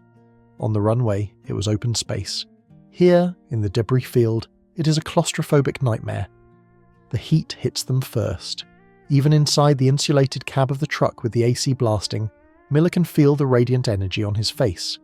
It is a physical weight. The fires are fed by the atomized Jet A, but now they are also consuming the tyres, plastics, and magnesium engine blocks of the cars in the scrapyard. Magnesium fires are blindingly white and nearly impossible to extinguish with water. Water just makes them explode. Deploy turrets, Miller commands. The roof-mounted water cannons on the Strikers swivel. They don't shoot just water, they shoot foam. And here is where we hit a massive ongoing scholarly debate in the firefighting world. For decades, the industry used AFFF, aqueous film-forming foam, containing PFAS, forever chemicals, that were incredibly effective at smothering fuel fires. But due to environmental toxicity by 2025, many departments had switched to fluorine-free foam, F3. Chemists and fire chiefs still argue fiercely about whether the new eco-friendly foam is as good as the old toxic stuff. Some studies suggest F3 doesn't form a vapor seal as quickly, allowing the fire to flash back if the foam blanket is broken. Tonight, the crews are spraying the new green stuff. They are coating the burning wreckage in a thick white soapy blanket, praying it holds the vapours down. The stream hits the centre section of the fuselage, or what's left of it. The white foam hisses as it hits the superheated metal, turning to steam. But the fire is stubborn. It fights back, rolling over the foam, finding gaps.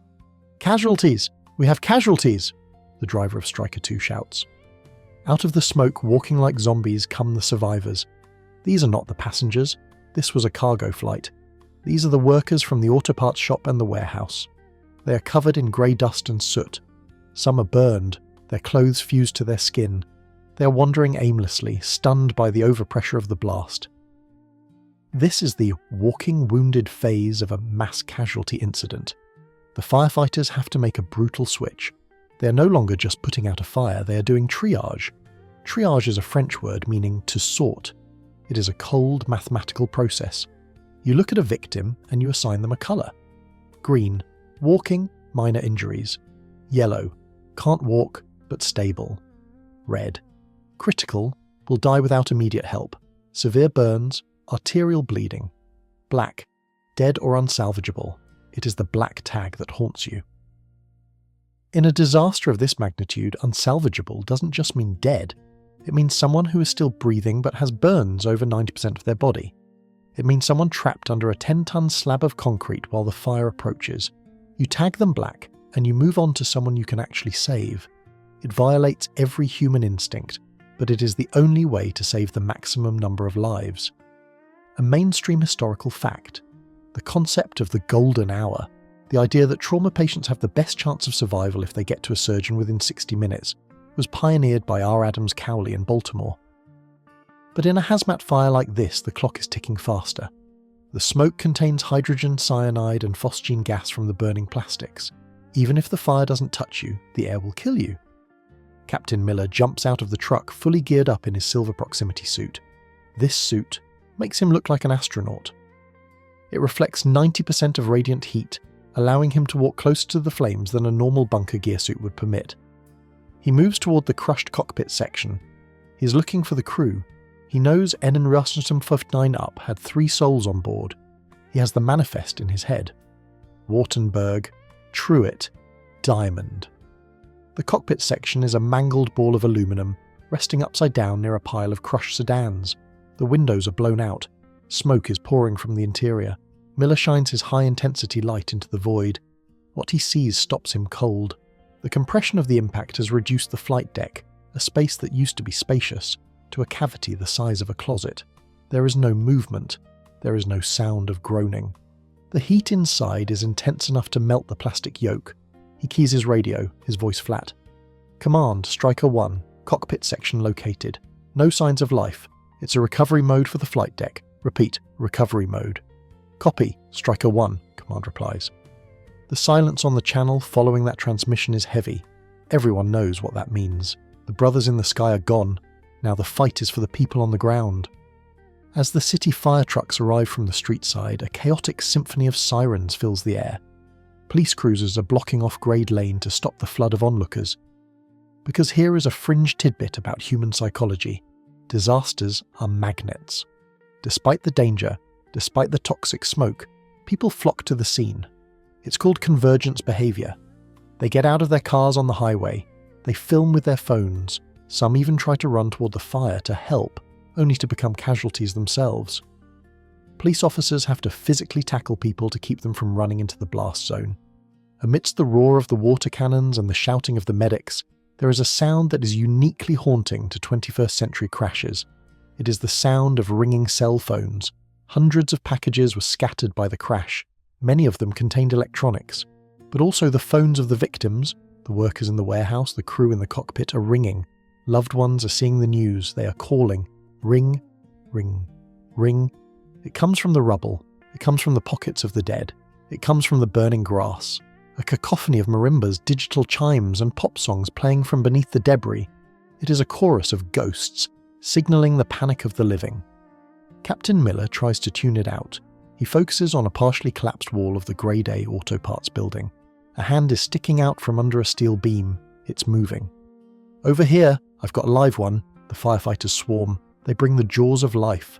Hydraulic spreaders usually used for car accidents. They jam the tips under the beam and crank the pressure. The hydraulics whine. The beam groans and lifts inches. They pull a man out. It is Elias, the forklift driver. He's coughing up black soot. His eyebrows are gone and his arm is broken, the bone tenting the skin, but he is alive. "My boss," Elias gasps, grabbing Miller's silver sleeve. "My boss and the kid, the little girl. They were at the counter." Miller looks at where the counter used to be. It is ground zero. It is where the nose of the fuselage impacted. There is nothing there but a crater of smouldering earth and the twisted landing gear strut. Miller doesn't say anything. He just gently pushes Elias onto the stretcher of the waiting paramedics. "Let's get you to the hospital, buddy." The snow is falling harder now, hissing as it hits the hot wreckage. The flashing red and blue lights of the emergency vehicles reflect off the snowflakes, creating a surreal, disco-like atmosphere. The foam blanket is spreading, turning the black char into a dirty white slush. From the north, the media helicopters are arriving. The news choppers hover at a safe distance, their telephoto lenses zooming in on the carnage. The live feed is going out to the world. CNN, Fox, BBC. The banner at the bottom of the screen reads, "Breaking news, deadly cargo crash in Louisville." But down in the mud and the foam, there is no breaking news. There is only the smell of death and the exhaustion of the men and women trying to hold back the fire. The ARFF crews know that their job is shifting. The fire is being knocked down. The rescue phase is ending, the investigation phase is about to begin. And that means preserving the scene. They have to stop spraying water on certain parts to avoid washing away evidence. They have to mark where the bodies are. Captain Miller looks back at the runway lights in the distance. They are still on, indifferent to the tragedy. The airport is closed now, the airspace sterilised. The silence of the lack of jet engines is louder than the sirens. He wipes a smear of soot from his faceplate. He knows the GO team is coming, the NTSB, the federal agents, the people with the clipboards and the sterile gloves. They will want to know why. Miller doesn't care about why right now. He only cares that he couldn't get to the cockpit in time. He looks at the tail section of the plane, sitting in the distant parking lot. The UPS logo is scorched but visible, the golden shield. It looks less like a shield now and more like a tombstone. The National Transportation Safety Board, NTSB, does not have a standing army, but they have something better, the GO team. By 2 a.m. on Wednesday, November 5th, the initial chaos of the fire suppression has given way to a sterile, brightly lit crime scene. The fires are out, replaced by smouldering hotspots that send lazy ribbons of grey smoke into the floodlights. The air is cold, damp and heavy with that inescapable scent of burnt kerosene and plastic. Into this grim tableau walks the GO team. They arrived just an hour ago on a dedicated FAA Gulfstream jet from Washington, D.C., landing on the very same runway that Flight Twin 76 departed from. Leading them is the investigator in charge, or IIC. Let's call her Sarah Jenkins. Jenkins is a legend in the safety world. A former naval aviator with a PhD in metallurgy who treats a wreckage field not as a tragedy, but as a puzzle that must be solved to prevent the next one. She wears the standard NTSB windbreaker, navy blue with yellow lettering, and carries the weight of federal authority. When the NTSB steps onto a crash site, they are God. The FBI, the local police, the airline, the manufacturer, everyone answers to them. Jenkins gathers her team in a makeshift command centre set up in a surviving hangar. This is the kickoff meeting. She divides her people into groups, a structure known as the party system. Smith, you have structures. I want to know where every piece of that left wing is. Rodriguez, you have power plants. Find me the number 1 engine, or what's left of it. Chang, you have systems, hydraulics, electrical. Map the failure cascade. And Davis, she looks at the youngest member of the team, you have recorders, go get me the boxes. The black boxes. Here is a mainstream historical fact for you. They aren't black. They are international orange, a shade specifically chosen because it contrasts with almost everything found in nature. Dirt, snow, water, and charred metal. There are 2 of them. the cockpit voice recorder, CVR, and the flight data recorder, FDR. Davis heads out into the debris field with a team of assistants. They are looking for the tail section. In most crashes, the tail is the safest place to be. It usually breaks off and tumbles away from the main fire, which is exactly what happened here. The tail of N259 up is sitting in the parking lot of the logistics centre, relatively intact compared to the incinerated fuselage. But finding the boxes isn't always as simple as opening a hatch. The impact forces were tremendous. The mountings might have sheared.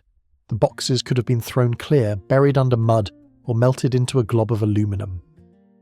As Davis climbs over the twisted wreckage of the vertical stabilizer, he is looking for a cylindrical or rectangular object about the size of a shoebox covered in reflective tape.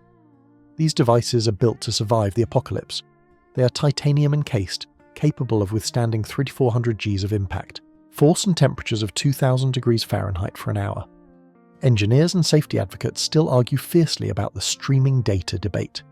Why, in 2025, do we still rely on physical boxes that we have to dig out of the mud? Why doesn't the plane just stream its data to the cloud in real time like your Tesla does? The airlines argue it's too expensive to stream that much data for every flight. The pilots' unions worry about Big Brother monitoring their every conversation. So for now, we are stuck with the physical hunt. "Over here!" a voice calls out. It's an FBI agent assisting with the search. He's pointing a flashlight beam into a cavity near the rear pressure bulkhead. Davis scrambles over. There, wedged between a crushed hydraulic accumulator and a bent frame, is a battered orange cylinder. It's the flight data recorder. It looks rough, scorched, dented, covered in soot, but it looks intact. "Bag it and tag it," Davis says, his voice muffled by his respirator. "Do not, I repeat, do not turn it on or try to clean it. Put it in fresh water." Wait, water? Yes. Here is a quirky fringe tidbit about crash investigation. If a black box is found in water, you keep it in water. If it's found dry, you keep it dry. But if it's found in a mix, or if it was doused by fire hoses, the rule is to submerge it in distilled water immediately. Why? Because if the internal memory chips start to dry out after being wet, they can corrode and crack, destroying the data. So, the most high-tech device on the plane is transported to the lab in a plastic cooler filled with Aquafina. They find the CVR 20 minutes later. It had been thrown clear of the tail and was lying in a ditch, half buried in freezing mud. This is the one that haunts investigators. The FDR is just numbers: airspeed, altitude, heading. The CVR is the human element. It records the last 30 minutes, or 2 hours on newer units, of conversation, alarms, and ambient noise in the cockpit. It holds the screams, the prayers, and the final realization of death. Listening to a CVR is a rite of passage for NTSB investigators, and it is one that leaves scars. Back at the command centre, Jenkins receives the news. Boxes secured. They're on the way to the lab in DC. She nods. That's a win. But her focus is already shifting. She's looking at a drone feed of the runway. Specifically, she's looking at the spot where the plane rotated. "Structures," she radios Smith. "I need you on runway 17R. Now. We found the engine, but I need to find the hardware." The search for the engine pylon parts is a forensic needle in a haystack operation. The runway is over 2 miles long. They have to walk it in a FOD walk line, shoulder to shoulder, eyes on the ground.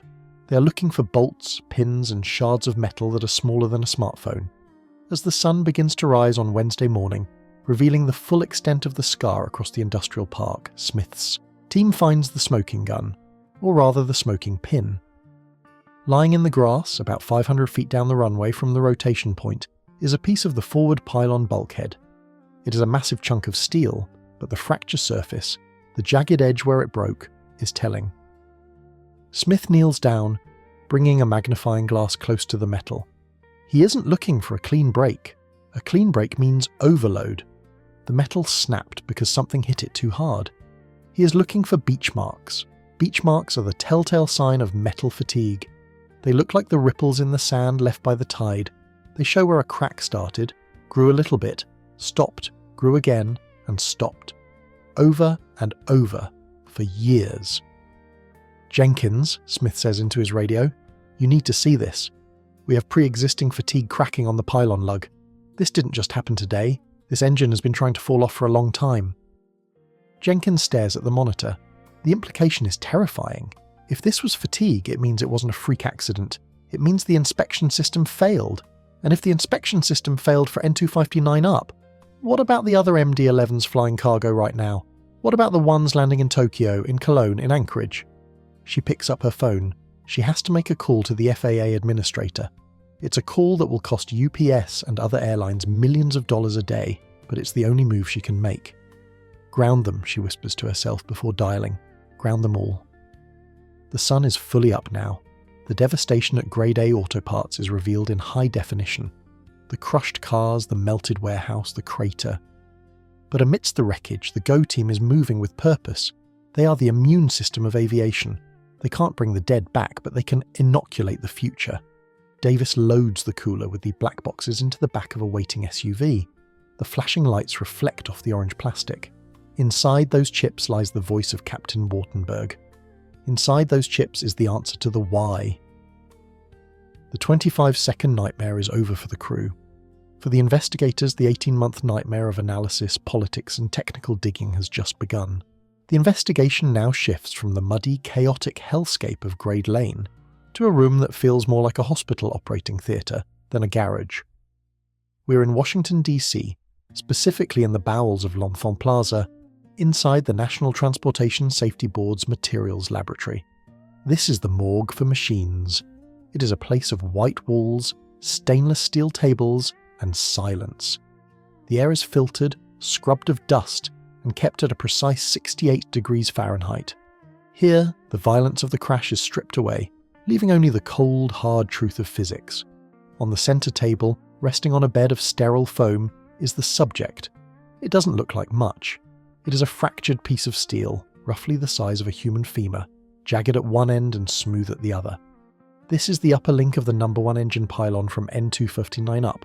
It is the specific bone that broke, the single point of failure that turned a routine takeoff into a national tragedy. Dr. Aris, the NTSB's senior metallurgist, adjusts his glasses. He isn't interested in the fire damage or the mud impact. He's interested in the fracture face, the exposed surface where the metal separated. To the untrained eye, it just looks like broken metal, rough and grey. But to Dr. Aris, it is a topographical map of a crime scene. He places the heavy chunk of steel into the chamber of a scanning electron microscope, SESEM. This machine is a beast. It fires a beam of focused electrons at the sample, creating an image with resolution down to the nanometer. As the image appears on the 4K monitor, the room goes quiet. You might expect a break caused by a crash to look chaotic, like tearing a piece of bread. That is called an overload failure. It happens all at once, usually ductile and jagged, but the image on the screen is different. It is smooth, it is structured, it is terrifyingly organized. There it is, Eris whispers. Classic fatigue. Let's pause for a second. We hear the term metal fatigue a lot in the news, usually when a bridge cracks or an old roller coaster gets shut down. But what is it really? Imagine you have a paperclip. If you pull on both ends as hard as you can, you probably can't break it. That is tensile strength. But if you take that same paperclip and bend it back and forth, up, down, eventually it snaps with very little effort. That is fatigue. Every time you bend it, you are creating microscopic dislocations in the crystal lattice of the metal. These dislocations pile up until they form a tiny crack. Once the crack starts, it acts like a stress concentrator. Every time you bend it again, the crack grows a tiny bit. On the screen, Dr. Aris points to a series of lines that look like ripples in the sand at low tide. These are called beach marks, or striations. Each one of those tiny lines represents a flight. Here is the takeoff from Tokyo, Aris murmurs, tracing a line with his mouse cursor. Here is the landing in Anchorage. Here is the turbulence over the Rockies. It is a diary written in steel. The crack didn't happen on November 4th. It started months, maybe years ago. It began as a microscopic flaw, perhaps a tiny pit caused by corrosion, or a scratch from a tool during a maintenance check 5 years ago. From that tiny origin point, the crack grew, silent, invisible. Every time N259 up took off, the engine thrust pulled on the pylon, opening the crack a micrometer. Every time she landed, the weight of the engine pushed down, closing it. Open, close, open, close. The beach marks tell a story of acceleration. At the beginning, the origin, the lines are so close together you can barely see them. The crack was growing slowly, but as you move across the face of the metal, the lines get further apart. The remaining healthy metal was getting weaker, having to carry more load, so the crack grew faster with each cycle. Finally, the beach marks stop abruptly. The rest of the metal surface is rough and jagged. And here, Aris says, pointing to the rough area, is the final fracture. This is the moment on runway 17R. The crack had eaten through 85% of the steel. There was only 15% of the solid metal left holding that massive engine to the wing.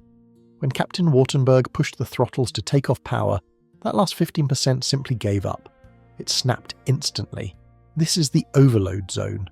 There is a mainstream historical fact that underscores the gravity of this discovery. The aviation industry learned about fatigue the hard way in the 1950s with the de Havilland Comet. The Comet was the world's first jet airliner, a beautiful British machine, but they had square windows. The corners of the square windows concentrated the stress of pressurization. Inflate, deflate, inflate, deflate. Cracks formed at the corners, and planes started disintegrating in midair. That tragedy taught engineers that sharp corners are death, and gave birth to the round windows we gaze out of today.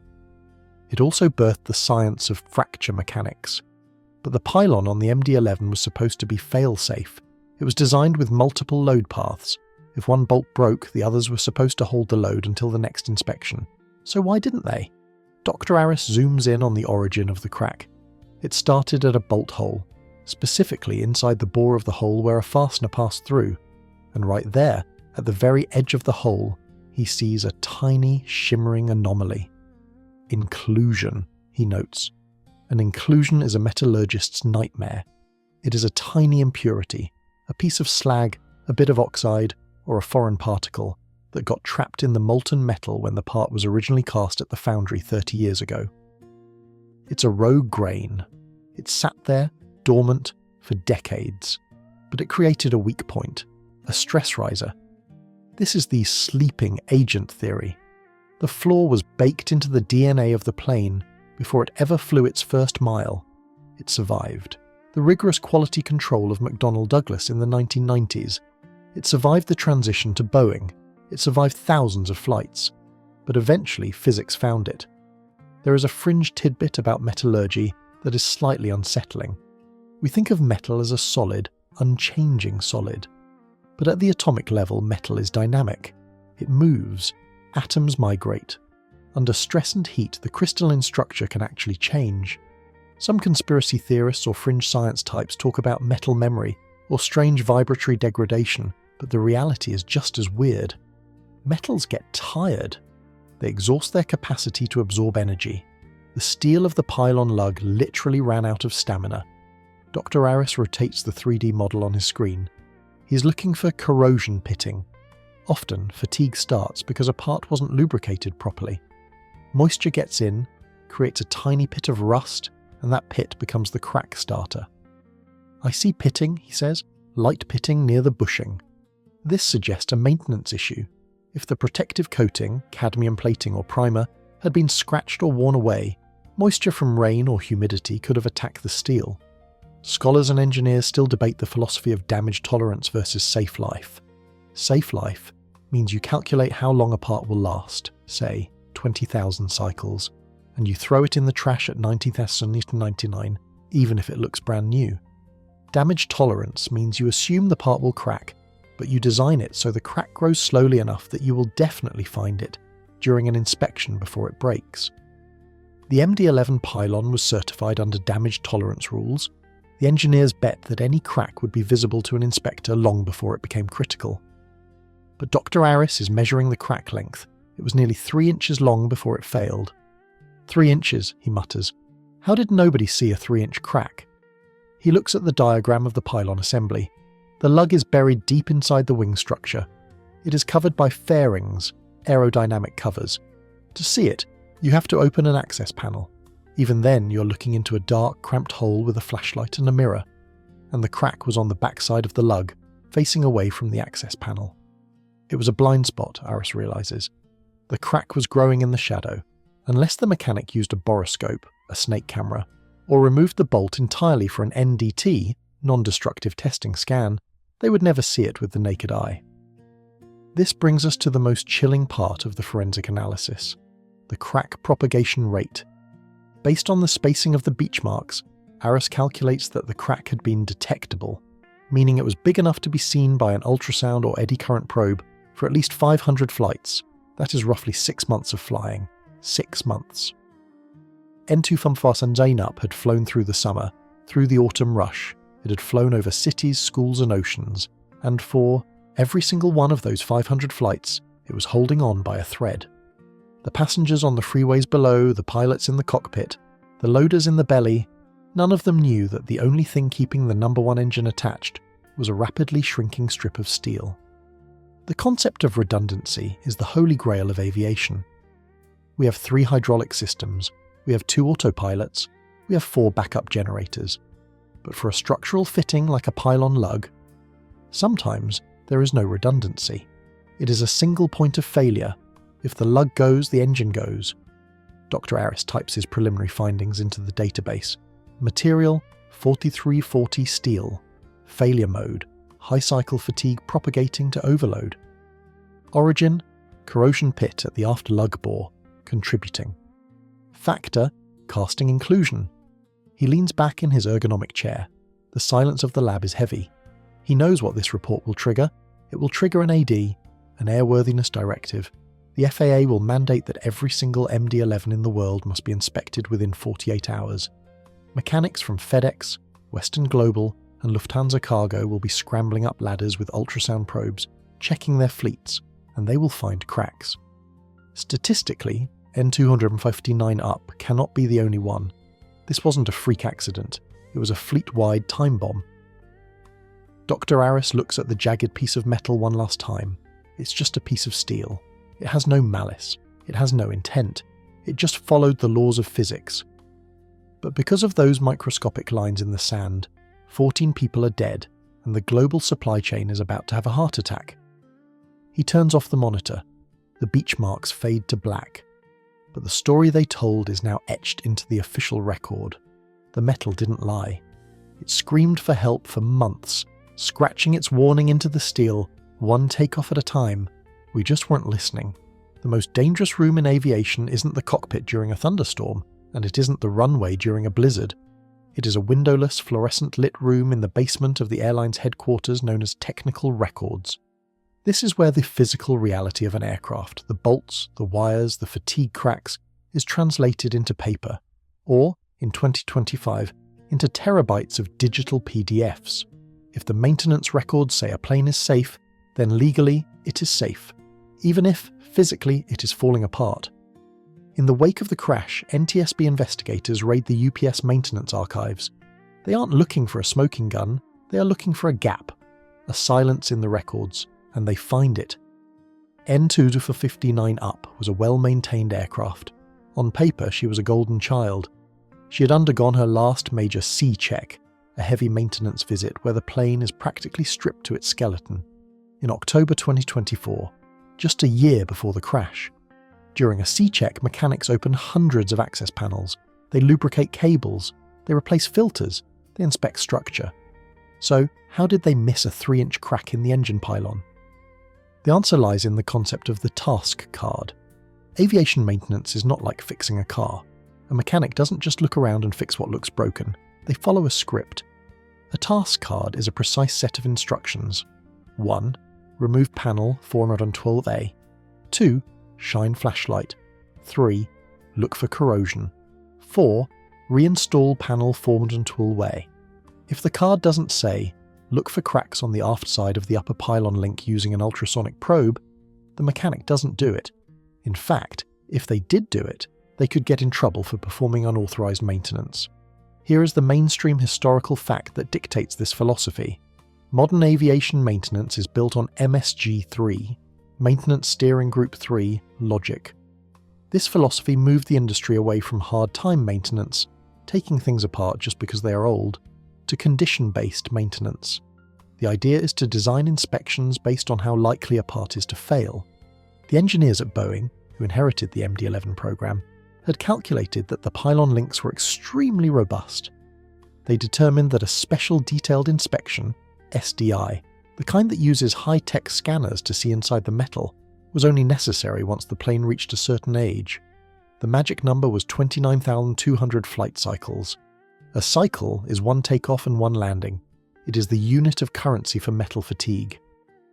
When N225 Up lined up on runway 17R that Tuesday night, she had logged approximately 21,500 cycles. Do the math. She was nearly 8,000 cycles away from her mandatory checkup. According to the manufacturer's schedule, that pylon wasn't due for a deep scan for another 5 or 6 years. This is the inspection gap. It is the terrifying valley between the engineer's prediction and the metal's reality. The crack had started early. Maybe it was that inclusion defect Dr. Harris found. Maybe the corrosive environment of flying cargo, which often involves humid climates, accelerated the decay. Whatever the cause, the crack was running ahead of schedule. The paperwork said safe until 2030. The physics said fail in November 2025. But let's zoom in on the human element. Let's look at the General Visual Inspection, GVI, that was performed during that C-check in 2024. Imagine you are a mechanic. It is 3 a.m. You're halfway through a 12-hour shift. You're standing on a lift, 20 feet in the air, under the wing of an MD-11. It is cold. Your back hurts. You have a flashlight and a mirror. Your task card says, inspect pylon attachment fittings for general condition and security. You shine your light into the access port. You see the pylon link. It's covered in a layer of grime, a mix of hydraulic fluid and runway dust. It looks solid. The bolts are there. Nothing is hanging loose. You can't see the backside of the lug because it's blocked by a hydraulic line. You can't see the microscopic crack because it's hairline thin and filled with grease. You verify security and condition. You sign the card. You move on to the next task. You have just legally certified a broken part as airworthy. This brings us to a fringe tidbit that haunts the maintenance world. Pencil whipping. It is the dirty secret of the hangar.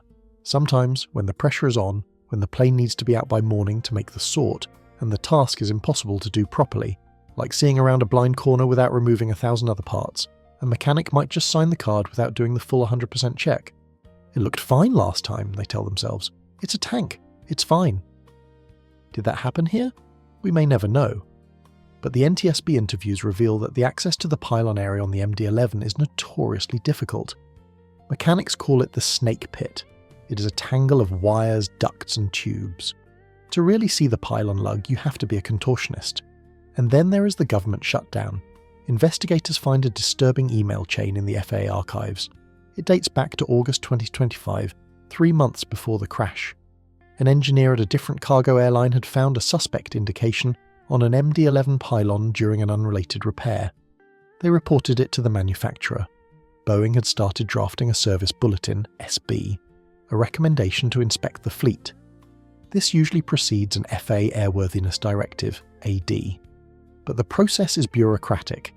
It involves meetings, data analysis and regulatory review. When the government shut down in late October, the FAA's non-essential personnel were furloughed. This included the specific office responsible for issuing routine airworthiness directives for legacy airframes. The paperwork for the MD-11 pylon inspection sat in a digital queue, frozen in the federal cloud, while the politicians argued about the budget. Would the AD have been issued in time? To save UPS Flight 2026? Maybe. Maybe not. But the delay removed the last safety net. Scholars and safety experts still debate the prescriptive versus performance-based regulatory model. Prescriptive, you must inspect every 10,000 hours, rigid but clear. Performance-based, you must demonstrate the part is safe using your own data, flexible but prone to corporate gaming. The MD-11 maintenance program was a mix of both, but in this case, the prescriptive number, 20,200 cycles, was fatally wrong. It was a calculation based on perfect steel, not the flawed reality of N259 Up. The NTSB investigator, Jenkins, looks at the timeline on her whiteboard. 1993, plane built, inclusion defect present. 2015, crack likely initiates. 2021, C-check, crack missed. 2024, C-check, crack missed. August 2025, warning sign from another airline. October 2025, government shutdown pauses regulatory action. November 4th, 2025, failure. It is a cascade of missed opportunities. Each one on its own was survivable. The mechanic missing the crack? Fine, if the design was robust. The design having a flaw? Fine, if the inspection interval was shorter. The interval being wrong? Fine, if the FAA had issued the warning. But when you line up all the holes in the Swiss cheese, the metal defect, the difficult access, the optimistic math, the political gridlock, you get a clear path to disaster. The maintenance records for N2559 up are packed into boxes and wheeled out of the room. They are no longer just maintenance logs, they are evidence in a manslaughter investigation. For the families of the victims, this is the hardest pill to swallow. The plane didn't fall because of a storm, it didn't fall because of a terrorist, it fell because of a calendar entry. It fell because someone somewhere decided that checking a bolt every 20,000 flights was good enough. And as the investigators dig deeper, they realize a terrifying truth. The inspection gap isn't just about this one plane. It's about the entire philosophy of aging aircraft. We are flying planes longer and harder than their designers ever intended. We are pushing the metal to the edge of the envelope, betting that our math is better than entropy. But entropy always wins eventually. The special detailed inspection that was never performed on N259 up is now being performed on every MD-11 in the world, and what the mechanics are finding in those dark, greasy snake pits is enough to keep any traveller awake at night. The cracks are there, they are multiplying, the fleet is tired, and as the data comes in, it starts to look eerily familiar.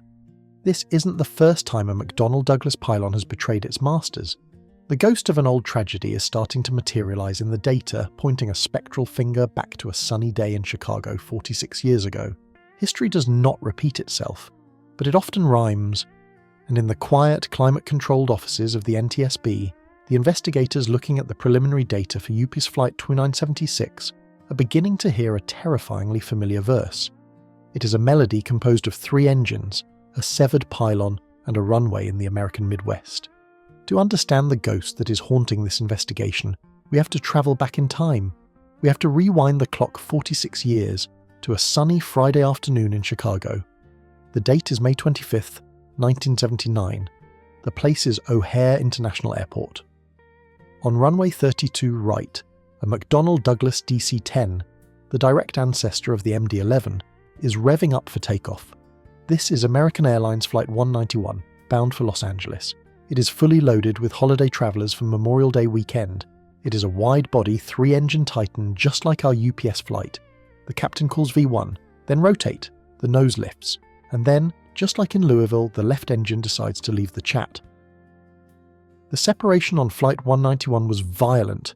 The massive engine, along with its pylon assembly, ripped over the top of the wing, smashed onto the runway, and tumbled into a field. The pilots, just like Wartenberg and Truett, didn't know the engine was gone. They thought they had a simple engine failure. They followed the textbook, climb at V2, safety speed, retract gear, bank slightly to steady the plane. But as they climbed to about 300 feet, the plane began an uncommanded roll to the left. The nose dropped. The wings went vertical. The aircraft slammed into an open field and a trailer park near the end of the runway, disintegrating in a massive fireball. All 271 people on board and 2 on the ground were killed.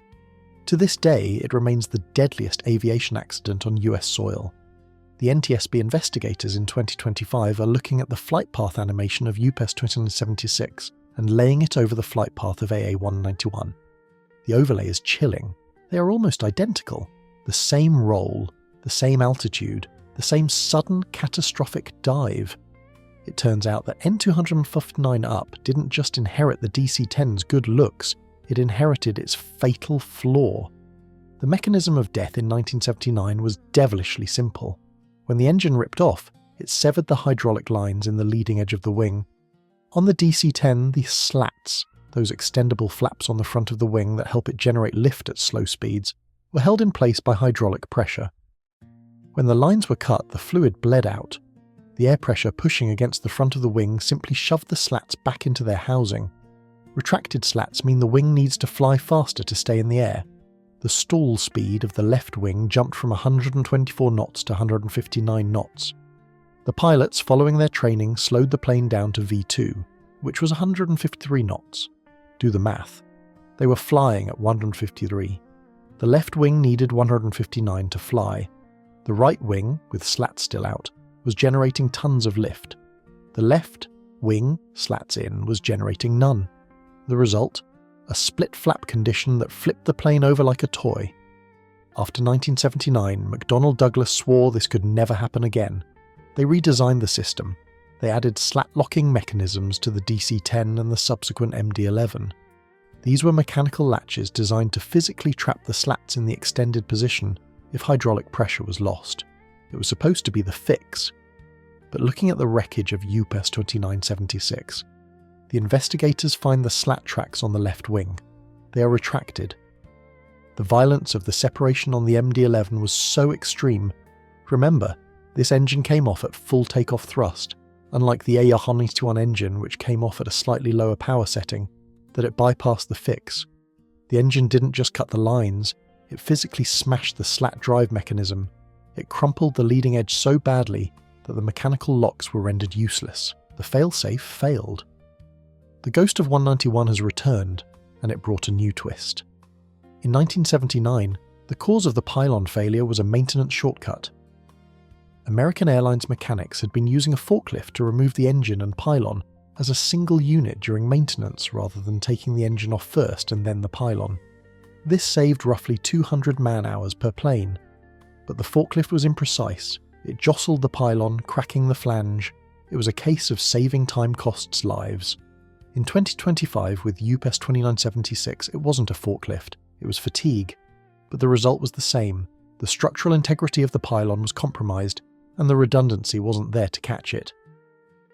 There is a mainstream historical fact that links these two events in a way that makes safety experts shudder: the stick shaker. In the cockpit of L191, the stick shaker, the stall warning, was powered by the number 1 engine's electrical bus. When the engine ripped off, the stick shaker on the captain's side went dead.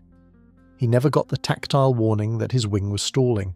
The first officer's shaker was working, but he wasn't flying. In the MD-11, the systems are better. The electrical buses crossed high automatically. Captain Wartenberg did get the stick shaker. We heard it on the CVR. Clack, clack, clack. But here is where the pilot trap remains the same. When a stick shaker goes off at low altitude, every pilot is trained to lower the nose to gain speed. But they are also trained that if an engine fails, they must pitch up to maintain V2. It is a cognitive dissonance nightmare. One rule says pitch down, to break the stall. The other rule says pitch up, to clear the obstacles. And amidst the alarms, the fire bell, and the rolling horizon, the human brain locks up. Scholars and aviation psychologists still debate the startle factor. In 1979, the NTSB concluded that the pilots of A191 were blameless, because the situation was technically unrecoverable, given the lack of information. They couldn't see the wing. They didn't know the slats had retracted. They were flying a configuration that no simulator had ever modelled. 46 years later, have we fixed the startle factor? The cockpit of the MD-11 is full of screens and automation, but the pilots of UPS 2976 were just as blind as their predecessors. They had no camera on the wing. They had no slat disagreement warning that was loud enough to cut through the chaos. They were fighting the same ghost with the same result. The parallels extend to the media reaction. In 1979, the crash of Flight 191 led to a media frenzy. People were terrified of the DC-10. They called it Death Cruiser 10. The FAA grounded the entire fleet for 37 days. It was a PR disaster that McDonnell Douglas never fully recovered from. It was the beginning of the end for the company, eventually leading to their merger with Boeing. In 2025, the MD-11 is facing its own death cruiser moment. The videos of the crash, captured by dashcams and security cameras, unlike the grainy 1979 photos, are viral on TikTok and X, formerly Twitter. The public doesn't care about fatigue inspection intervals. They see an engine falling off, they see a plane flipping over, and they're asking the same question their grandparents asked: why are the wings falling apart? There is a fringe tidbit about the number 191. In the aviation world, it is considered a cursed flight number. Delta Flight 191 crashed in Dallas in 1985. Comair Flight 191 crashed in Lexington in 2006. JetBlue Flight 191 had a captain suffer a mental breakdown mid-flight in 2012, and of course, American 191. Many airlines have quietly retired the flight number. UPS doesn't use flight numbers in the same way for passengers, but the echoes are there. The ghost of 191 isn't just a metaphor. To some superstitious aviators, it's a tangible energy. But the NTSB deals in physics, not superstition. They are currently comparing the metallurgy of the 1979 Pylon flange to the 2025 Pylon link. In 1979, the crack was caused by overload during the forklift maneuver, followed by fatigue. In 2025, the crack was caused by inclusion defects, followed by fatigue. Different origins, same destination. The tragedy is that the aviation industry is built on a tombstone mentality. We write regulations in blood. The blood of the 273 people on AA191 bought us the slat locking mechanism and the ban on using forklifts for engine changes. It bought us better maintenance resource management, MRM. What will the blood of the 14 people on UPS 2976 buy us? It is likely to buy the end of the grandfather clause for aging aircraft. For years, older planes like the MD-11 were allowed to operate under slightly less stringent rules than brand new jets, simply because it was too expensive to retrofit them. It's safe enough, the regulator said. It has a proven track record. But the ghost of 191 is screaming that proven track record is a fallacy. Just because a plane hasn't crashed yet doesn't mean it isn't about to. Metal doesn't care about your track record, it only cares about cycles. As the investigators pack up the Pylon samples to send to Boeing for a comparative study, one of the older NTSB members, a guy who might have been a rookie back in the 80s, looks at the photo of the AA191 crash site. The scorched earth, the scattered debris. He looks at the drone footage of the UPS crash site, the scorched earth, the scattered debris. "We fixed the forklift," he murmurs to a colleague, "but we forgot to fix the fatigue." It is a somber realization. We are fighting a war against gravity and entropy, and every once in a while, the enemy changes tactics just enough to slip past our defences. The MD-11 was supposed to be the improved DC-10. It had winglets, it had glass cockpits, it had better engines. But deep in the bones of the aircraft, in the geometry of how the heavy engine hangs off the slender wing, the vulnerability remained. The ghost was always there, waiting for the right moment, or the right missed inspection, to make its presence felt again. The email that stops the heart of the global supply chain does not arrive with a siren or a red flashing light. It arrives with a polite bureaucratic ping in the inboxes of the directors of maintenance at UPS, FedEx, Western Global and Lufthansa Cargo. It is 8 a.m. on Thursday, November 6th. The subject line is dry, Emergency Airworthiness Directive 2025-2351.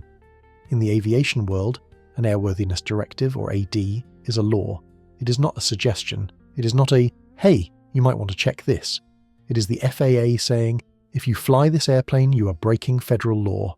And an emergency AD, that is the regulatory equivalent of a SWAT team kicking down your door. The text of the order is brief and brutal. It cites the preliminary findings from the NTSB regarding the fatigue failure of the pylon attachment hardware on N259 up. It mandates an immediate one-time high-frequency eddy current inspection of all MD-11 engine pylons before further flight. Before further flight. Those three words are the kill switch. At UPS Worldport in Louisville, the morning sort is winding down. Several MD-11s are fueled, loaded and sitting at the gates, ready for the day launch to the West Coast and Europe. The pilots are in the cockpits, running their checklists. The APUs are screaming. Then, the radios crackle. All UPS MD-11 aircraft hold position. Company stop. I repeat, company stop. Return to block. It is a scene of unprecedented operational paralysis. You have to understand the scale of this. The MD-11 is not just a random plane in the fleet. It is the heavy hauler. It is the pack mule that carries the dense, high-yield freight across the oceans. When you ground the MD-11, you don't just lose a few planes, you lose the arteries of your intercontinental network. Within hours, the tarmac at Louisville, Memphis, FedEx's hub, and Cologne-Bonn becomes a parking lot. These massive, beautiful trijets are towed to remote stands. Their engines are silenced, their wheels are chocked. They look like a herd of sleeping dinosaurs, grounded by a microscopic crack in their bones. The ripple effect is immediate and catastrophic. This is what logistics experts call the bullwhip effect. A small oscillation at the front of the chain, a grounded fleet, creates a massive wave at the back. Here is a mainstream historical fact that gives context to the panic. The last time a major fleet was grounded like this was the Boeing 737 MAX crisis in 2019. But the MAX was a passenger plane. If a MAX got grounded, American Airlines just cancelled some flights and put passengers on a 737-800 or an Airbus. It was inconvenient, but the economy didn't stop. But cargo is different. Cargo doesn't complain. Cargo just sits there and rots. And in November 2025, the cargo is critical. We are weeks away from Black Friday. The belly of every MD-11 is stuffed with the latest gaming consoles, pharmaceuticals, and just-in-time auto parts. Ironically, the very thing Grader's auto parts sold. At the UPS Global Operations Center, a room that looks like NASA Mission Control, the mood is apocalyptic. The big board is a sea of red. Routes are cancelled. The algorithms that route packages are crashing because they can't find capacity. "We need lift," a vice president shouts into a phone. "Get me Atlas. Get me Kalita. I don't care what it costs. I need 747s.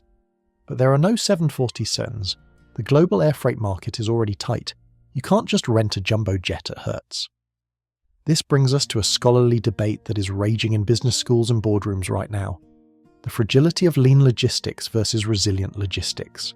For 40 years, the world has worshipped at the altar of just-in-time, JIT. We stripped all the fat out of the system. We closed warehouses. We stopped keeping inventory. We relied on planes to be the moving warehouses. Why store a microchip in a shed in Detroit when you can just fly it in from Taiwan 6 hours before you need it, the consultant said.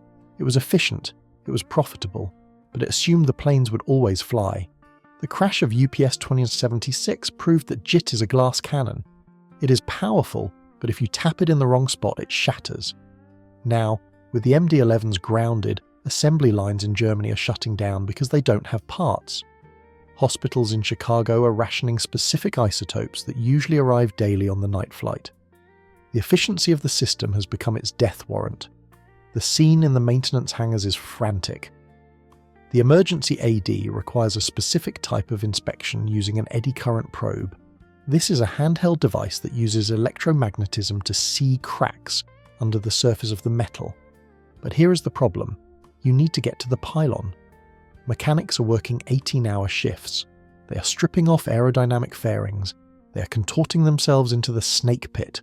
They are cursing McDonnell Douglas, Boeing, and the ghost of whoever designed this access panel in 1988. And they are finding cracks. It's not just N259 up. Reports start trickling in from around the world. FedEx finds a suspect indication on a plane in Tokyo. Lufthansa finds a hairline fracture on a jet in Frankfurt. Western Global finds a cracked lug on a plane in Miami. The NTSB was right. The fleet is sick. The EAD was justified, but that vindication doesn't help move the boxes. There is a quirky fringe tidbit about the logistics of a grounding that involves ghost flights. Suppose an MD-11 is stuck at a small airport in, say, Des Moines, Iowa, after dropping off a load. Des Moines doesn't have the heavy maintenance equipment or the certified inspectors to perform the eddy current test. The plane is legally grounded, it cannot fly, so the airline has to apply for a special flight permit, often called a ferry permit. The FAA allows the plane to fly one time to a maintenance base, but the rules are spooky. No cargo, no non-essential crew, just 2 pilots. Pressurization off, sometimes, and often gear down, flaps extended, max speed 250 knots. They fly the plane low and slow, limping it home like a wounded animal. Pilots hate these flights. You're flying a plane that you know is suspect. You're sitting in the cockpit listening to every creak and groan, wondering if your pylon is about to give up just like Nups did. The skies over America in the week following the crash are dotted with these slow, low ghost planes, creeping back to their hives to be scanned. The financial toll is staggering. UPS stock takes a nosedive. The cost of the grounding is estimated at $50 million a day, but the reputational damage is worse. Brown is supposed to deliver. What can Brown do for you? Right now, the answer is not much if you live in Honolulu. The situation is compounded by the government shutdown. Remember that? The FAA inspectors who need to sign off on the repairs and clear the planes to fly again. They are furloughed. They are sitting at home. The airlines have to lobby Congress. Pass a continuing resolution. We need the inspectors back. It is a perfect storm of mechanical failure and political dysfunction. Meanwhile, the Amazon effect kicks in. Amazon, which leases its own planes and relies heavily on UPS for the last mile and middle mile, starts diverting cargo to trucks. The interstate highways fill up. If you're driving on I-80 or I-65 in November 2025, you notice it. The right lane is a solid wall of semi-trucks. Teamsters are being called in from vacation. It is a desperate attempt to move by asphalt what can no longer move by air.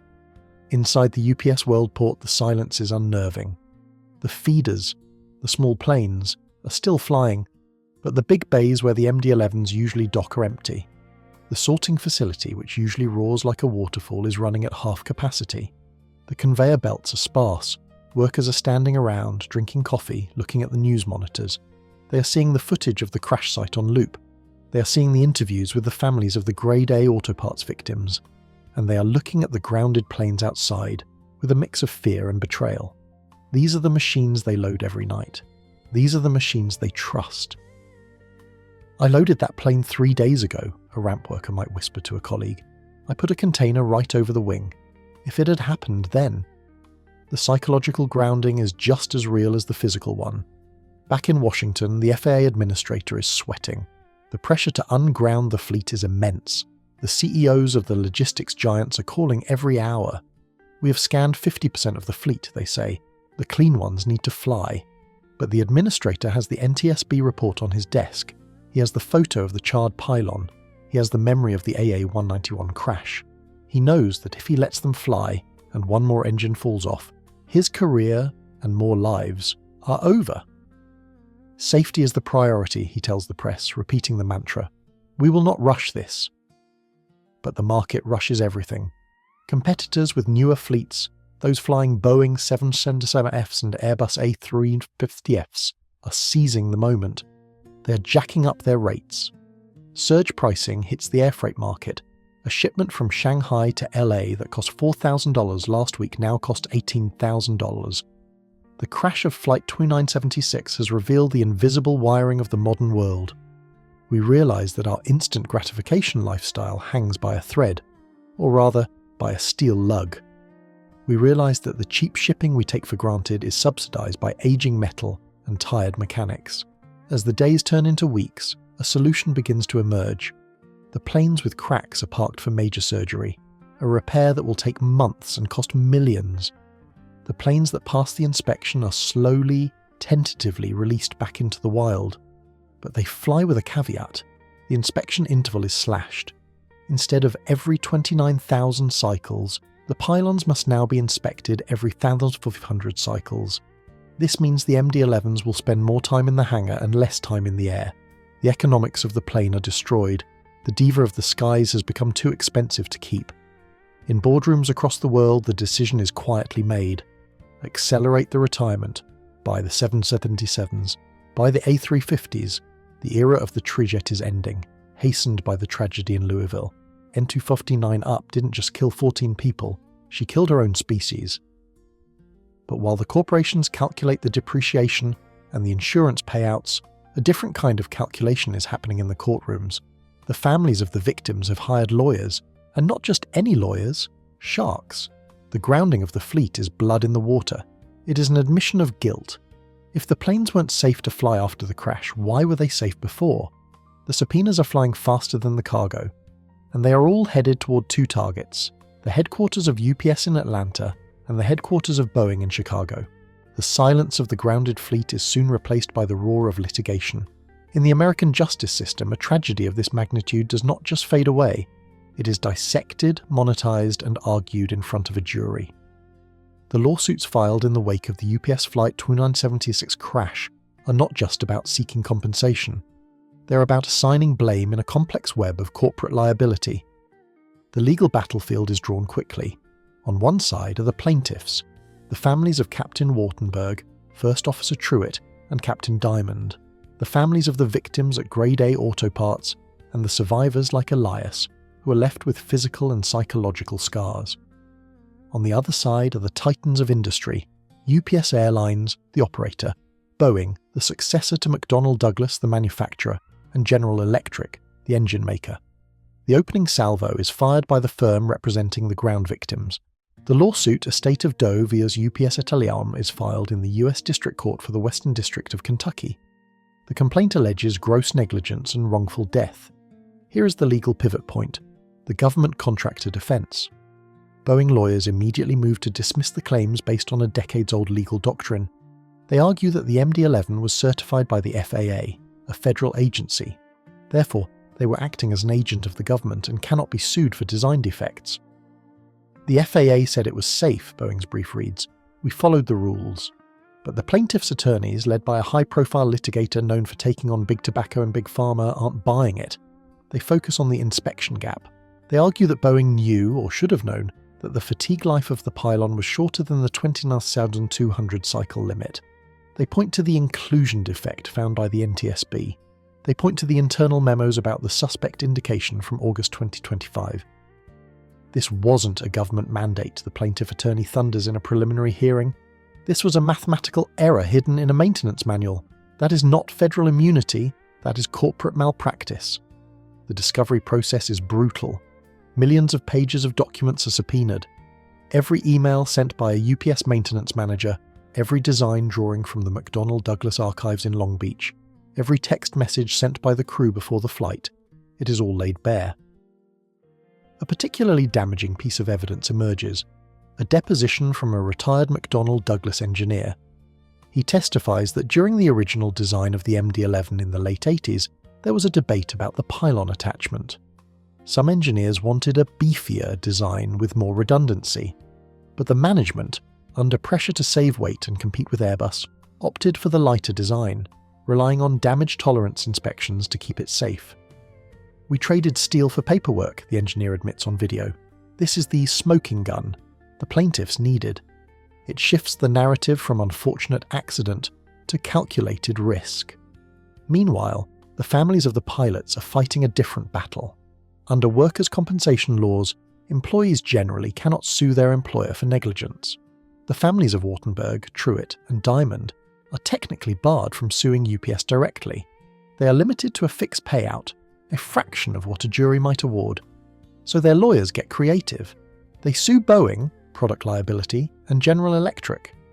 They argue that the plane was a defective product. The pilots did everything right, their suit claims. They were flown into the ground by a machine that was designed to fail. The lawsuit takes a turn into the macabre when the issue of pre-impact terror is raised.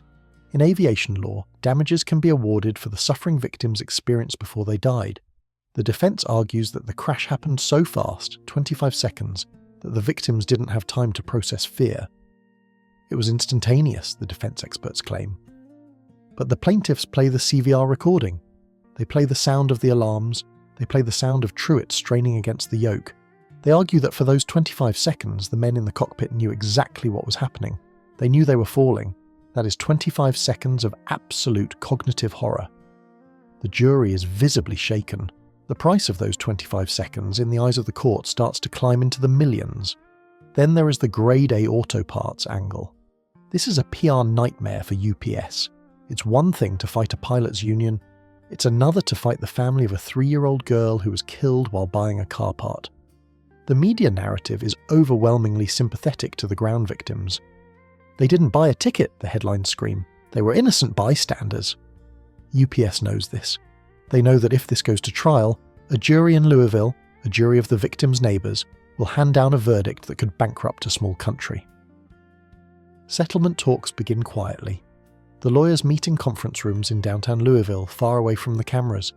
The numbers being thrown around are astronomical. $10 million for each ground victim, $50 million for punitive damages, a structured settlement for Elias covering his medical bills for life. There is a mainstream historical fact that shadows these negotiations: the Lockerbie bombing settlement. Pan Am was destroyed not just by the bomb, but by the liability.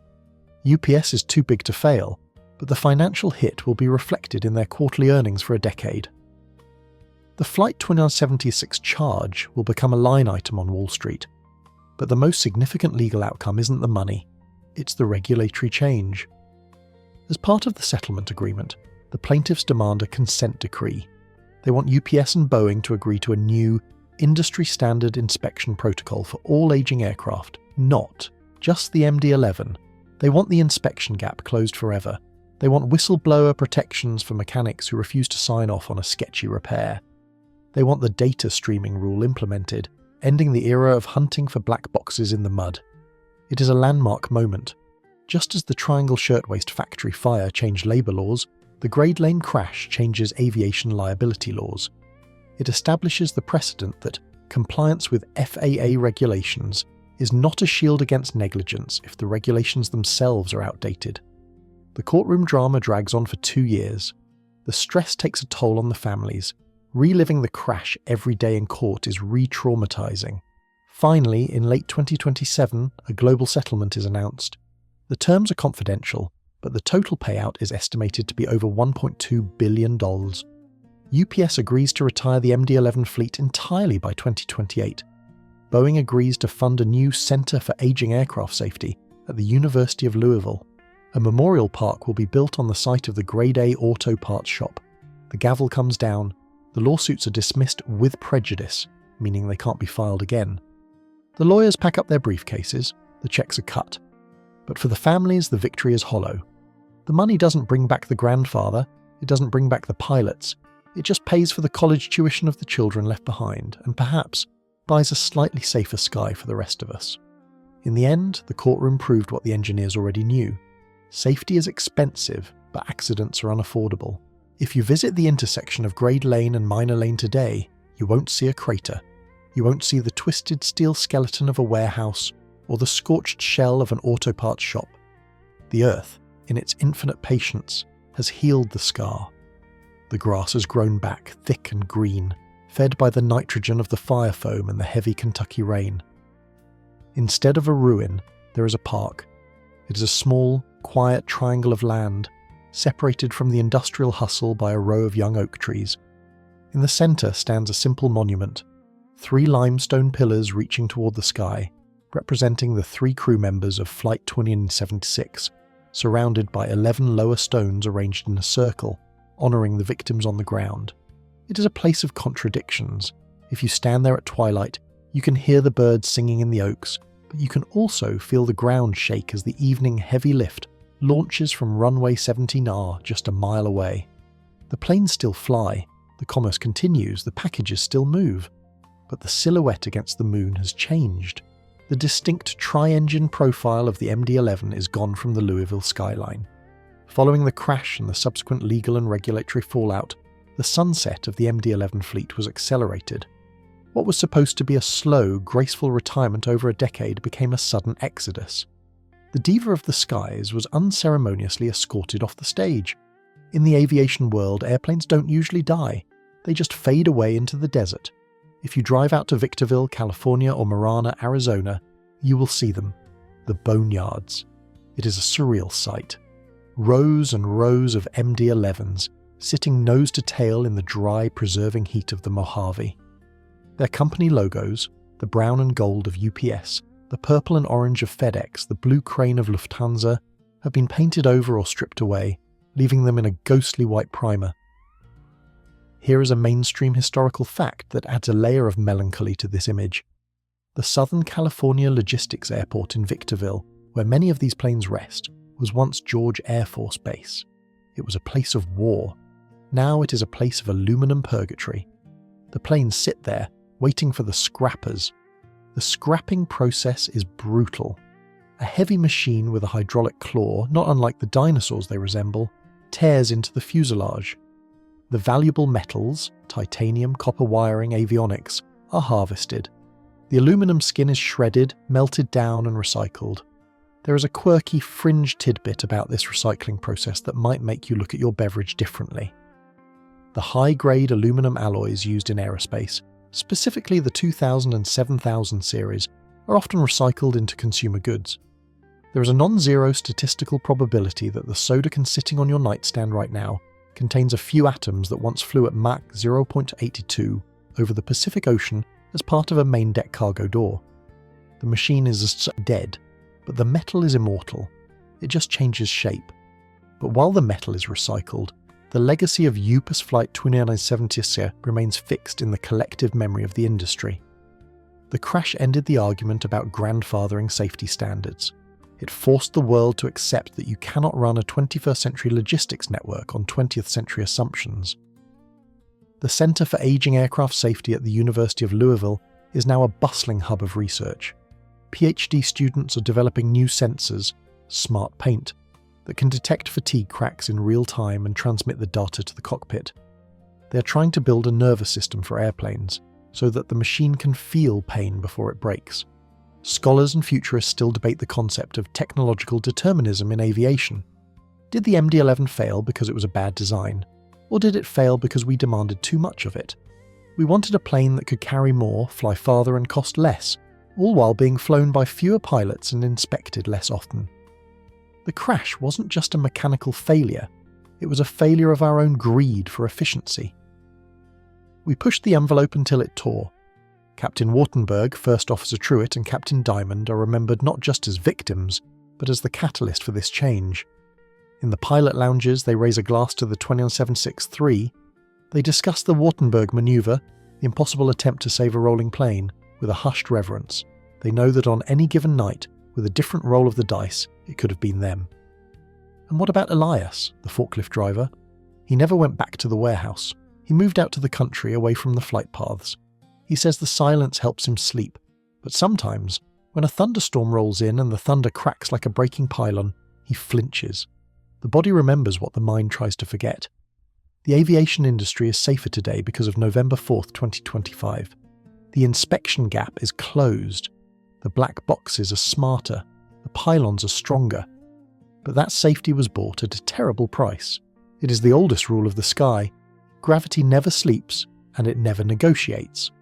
We borrow flight from physics, and we have to pay the interest on that loan every single second we're in the air.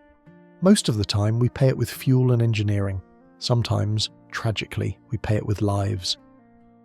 As we look back on the 25-second nightmare, we're reminded of the fragility of the systems that surround us. We live in a world of just-in-time delivery, of instant gratification, of miraculous machines that weave the continents together. But beneath the shiny paint and the tracking numbers, there is just metal, fire, and human fallibility. The MD-11s in the desert are sleeping now. The wind whistles through their empty engine cowlings, singing a low, mournful song. They are the dinosaurs that built the modern world, and now they are resting, their watch finally ended.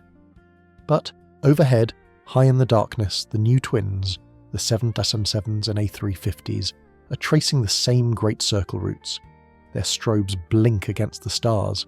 The pilots in those cockpits are drinking their coffee, checking their screens, and trusting that the lessons of the past are holding the wings on. The cargo must move. The world must eat. The cycle continues. And so, the fire at Grade Lane has long since cooled, and the sirens have faded into the quiet hum of history. The investigation files are closed, tucked away in the digital archives safe and sound. The intensity of the crash, the roar of the engines, the panic of the moment, all of that is behind us now. It is just a story, a collection of facts and memories that we have examined together, and now we can gently set it down. Take a deep breath. Let the tension of the cockpit, the stress of the courtroom, and the heat of the fire leave your body. Exhale slowly. You are safe. You're not in a falling plane. You're in your sanctuary. The ground beneath you is solid. It isn't moving. It is holding you steady and sure. Imagine the night sky over Louisville now. It is clear and vast. The stars are pinpricks of light, indifferent to the movement of cargo or the worries of men. They just shine, steady and calm. The air is cool and still. The leaves on the oak trees in the memorial park are rustling softly in a gentle breeze, a whispering lullaby that covers the old scars. Think of the planes flying high above you right now, miles up in the velvet darkness. They are silent specks of light, moving gracefully, safely, carrying their burdens to distant lands while you rest. The system is working. The watch is being kept. You don't need to worry about the physics of lift or the strength of steel tonight. That work is done. Let your eyes get heavy. Let the shadows in your room soften and blur. The world is turning slowly, rocking you into a deep, peaceful drift. The noise of the day is gone, the story is told, there is nothing left to do but let go and float into the quiet. Sweet dreams.